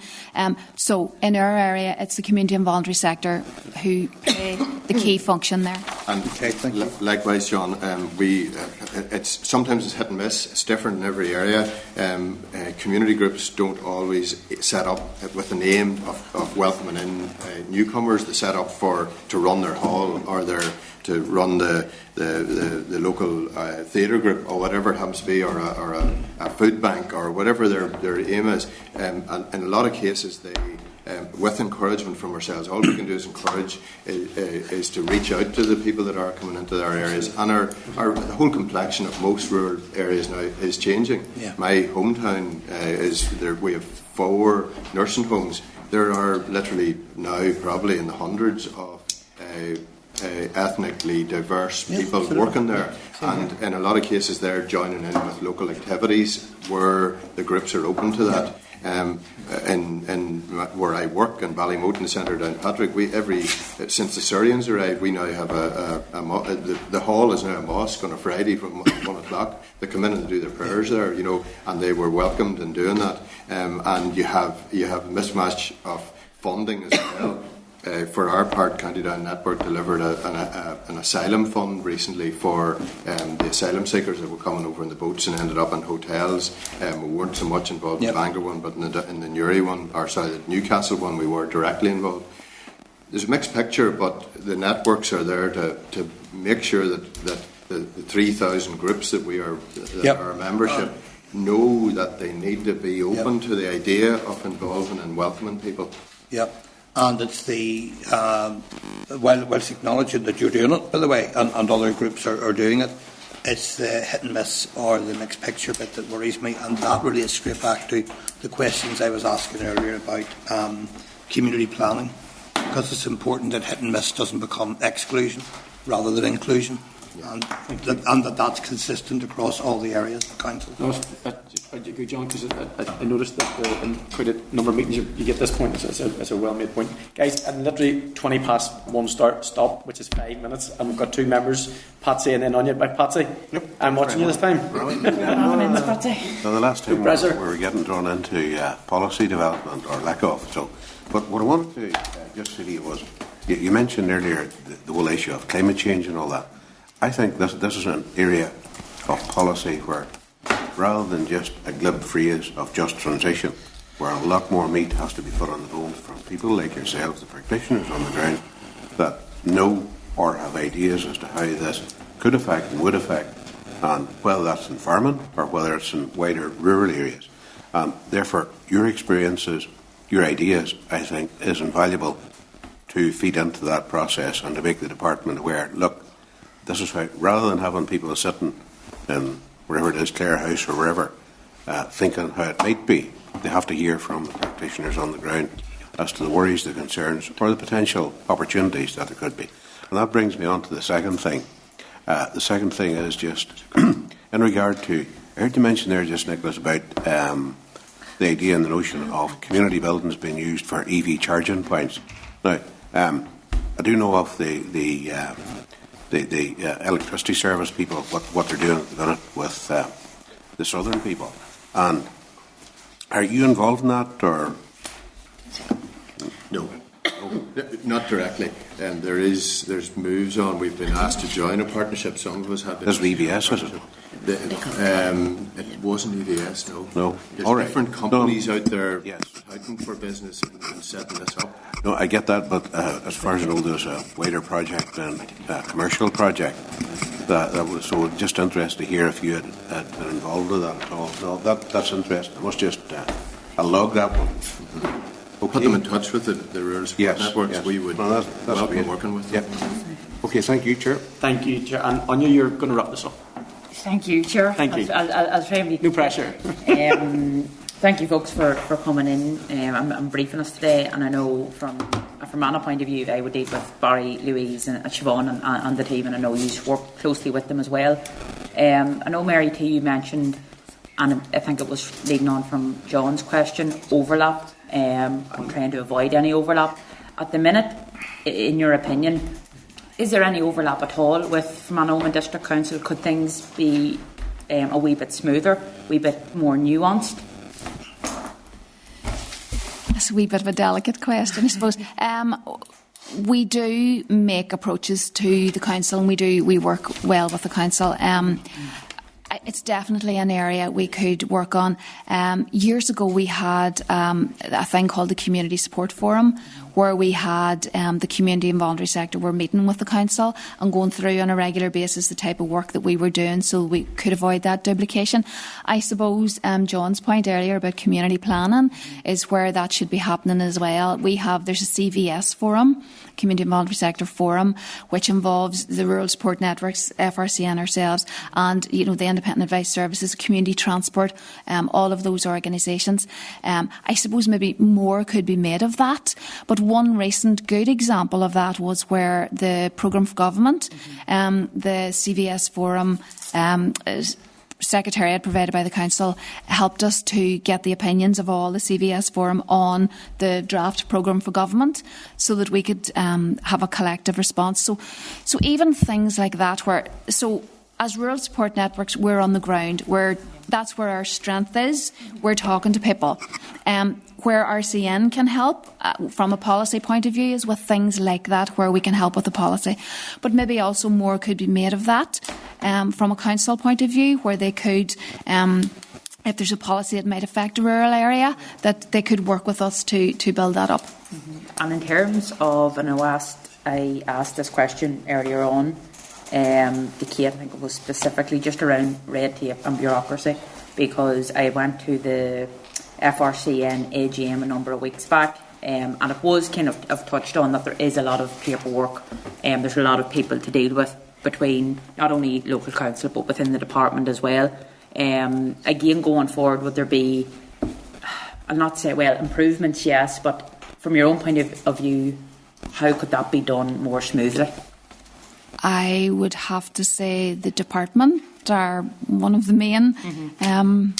What word shall I use? Bureaucratic in terms of we administer the Rural Micro Capital Grant Scheme on behalf of DAERA. It's £2,000 for your grant. That's your maximum grant aid. There's a lot of bureaucracy involved. I appreciate DAERA are used to, working with farmers and bigger scale, but for the level of money, I think there has to be more proportion for the small groups, and they're all wee groups, and you're doing your best to bring them in, to support them, to make their applications. There's so much going backwards and forwards about this. There has to be some way, even if some form of retention of constitutions or governing documents or something to make it easier, please. Groups, they are crying out, and then we look, we're the ones in the middle, and we get the crux of the queries and the blame. But there has to be some way of making it easier for £2,000 to get a grant. The Department for Communities is coming up with some innovative thinking at the minute around sort of looking at a council-sized area, or maybe a smaller area, maybe a certain cluster of towns or villages, and looking at global grants, where there's, all the government departments sort of contribute to a global pot, and then local people decide whether that's community planning or other means. You decide on a plan, and then you actually deliver the plan with a global grant like that. That might be a way to cut through some of the multi-layers. Every major community project, when you say major, if you're going to build a hall or modify a hall, you need multiple sources, and they're all asking for different targets on different bits of paper and different responses. So having some sort of connected one might work. Sorry. I was actually talking to Mary Tay, wasn't that was like a Father Ted moment. You're really small, you're really small. It was very quick. The other thing is, in terms of the Charity Commission, so I appreciate not every group is registered with the Charity Commission, but if you are a registered charity, you have already come through a level of due diligence. Yeah, due diligence and all the rest of it. Plus, your documents are up there on the Charity Commission website. Your accounts are there, what you've done through the year. So even some way of deferring to that. Yeah, and just to wrap up, Chair, I know, look, it can be done, and the red tape, I'll not say removed, but relaxed, and we've seen it over COVID. There was money there, the money had to go out the door, and the money had to be put into good schemes. So, look, it is possible. Obviously, due diligence does need to be done, but there is ways around it that we have seen be improved in the past. But thank you, folks. Thank you, Anya. Just the former chair was absolutely right about Patsy McGlone. I'm not going to say. No, that's okay. He's absolutely right. Patsy, I'm actually going to correct myself. I think I might have said earlier in regard to, I said EBS. I should have meant ESB. On the electricity project. Sorry about that. That's bother. Listen, I apologise for that. I hope it didn't feel too cramped to squash, but it was very useful, and I recognise that it was. But thank you so much for your time and presentation and questions, and I'm sure there will be follow-ups. And similarly with the last panel, I'm sure we'll be back at this, particularly with the developments. We really appreciate it. Really appreciate it. Thanks, guys. Thank you. Thanks, Maya. Thank you. Thank you so much, members. Okay, guys, in terms of the wash-up for this, we're not going to do it today. We're going to do it at the next meeting, if that is okay. Does any members of that? The wash-up? The wash-up? The actions, otherwise known as actions. Okay. Any other business members? No. Okay. Peter Simpson is going to take the tour, and Peter is the head of Food and Technology Branch. So once again, thanks to Loughry for letting us use their. And then there'll be lunch after that, guys. So our next meeting is Thursday, the 20th of November in Parliament Buildings at 10 a.m, where we'll have a briefing from the Minister. So make sure you turn up for that, and the Chief Veterinary Officer on the review of TB. Okay, so thank you very much. That is Thank you.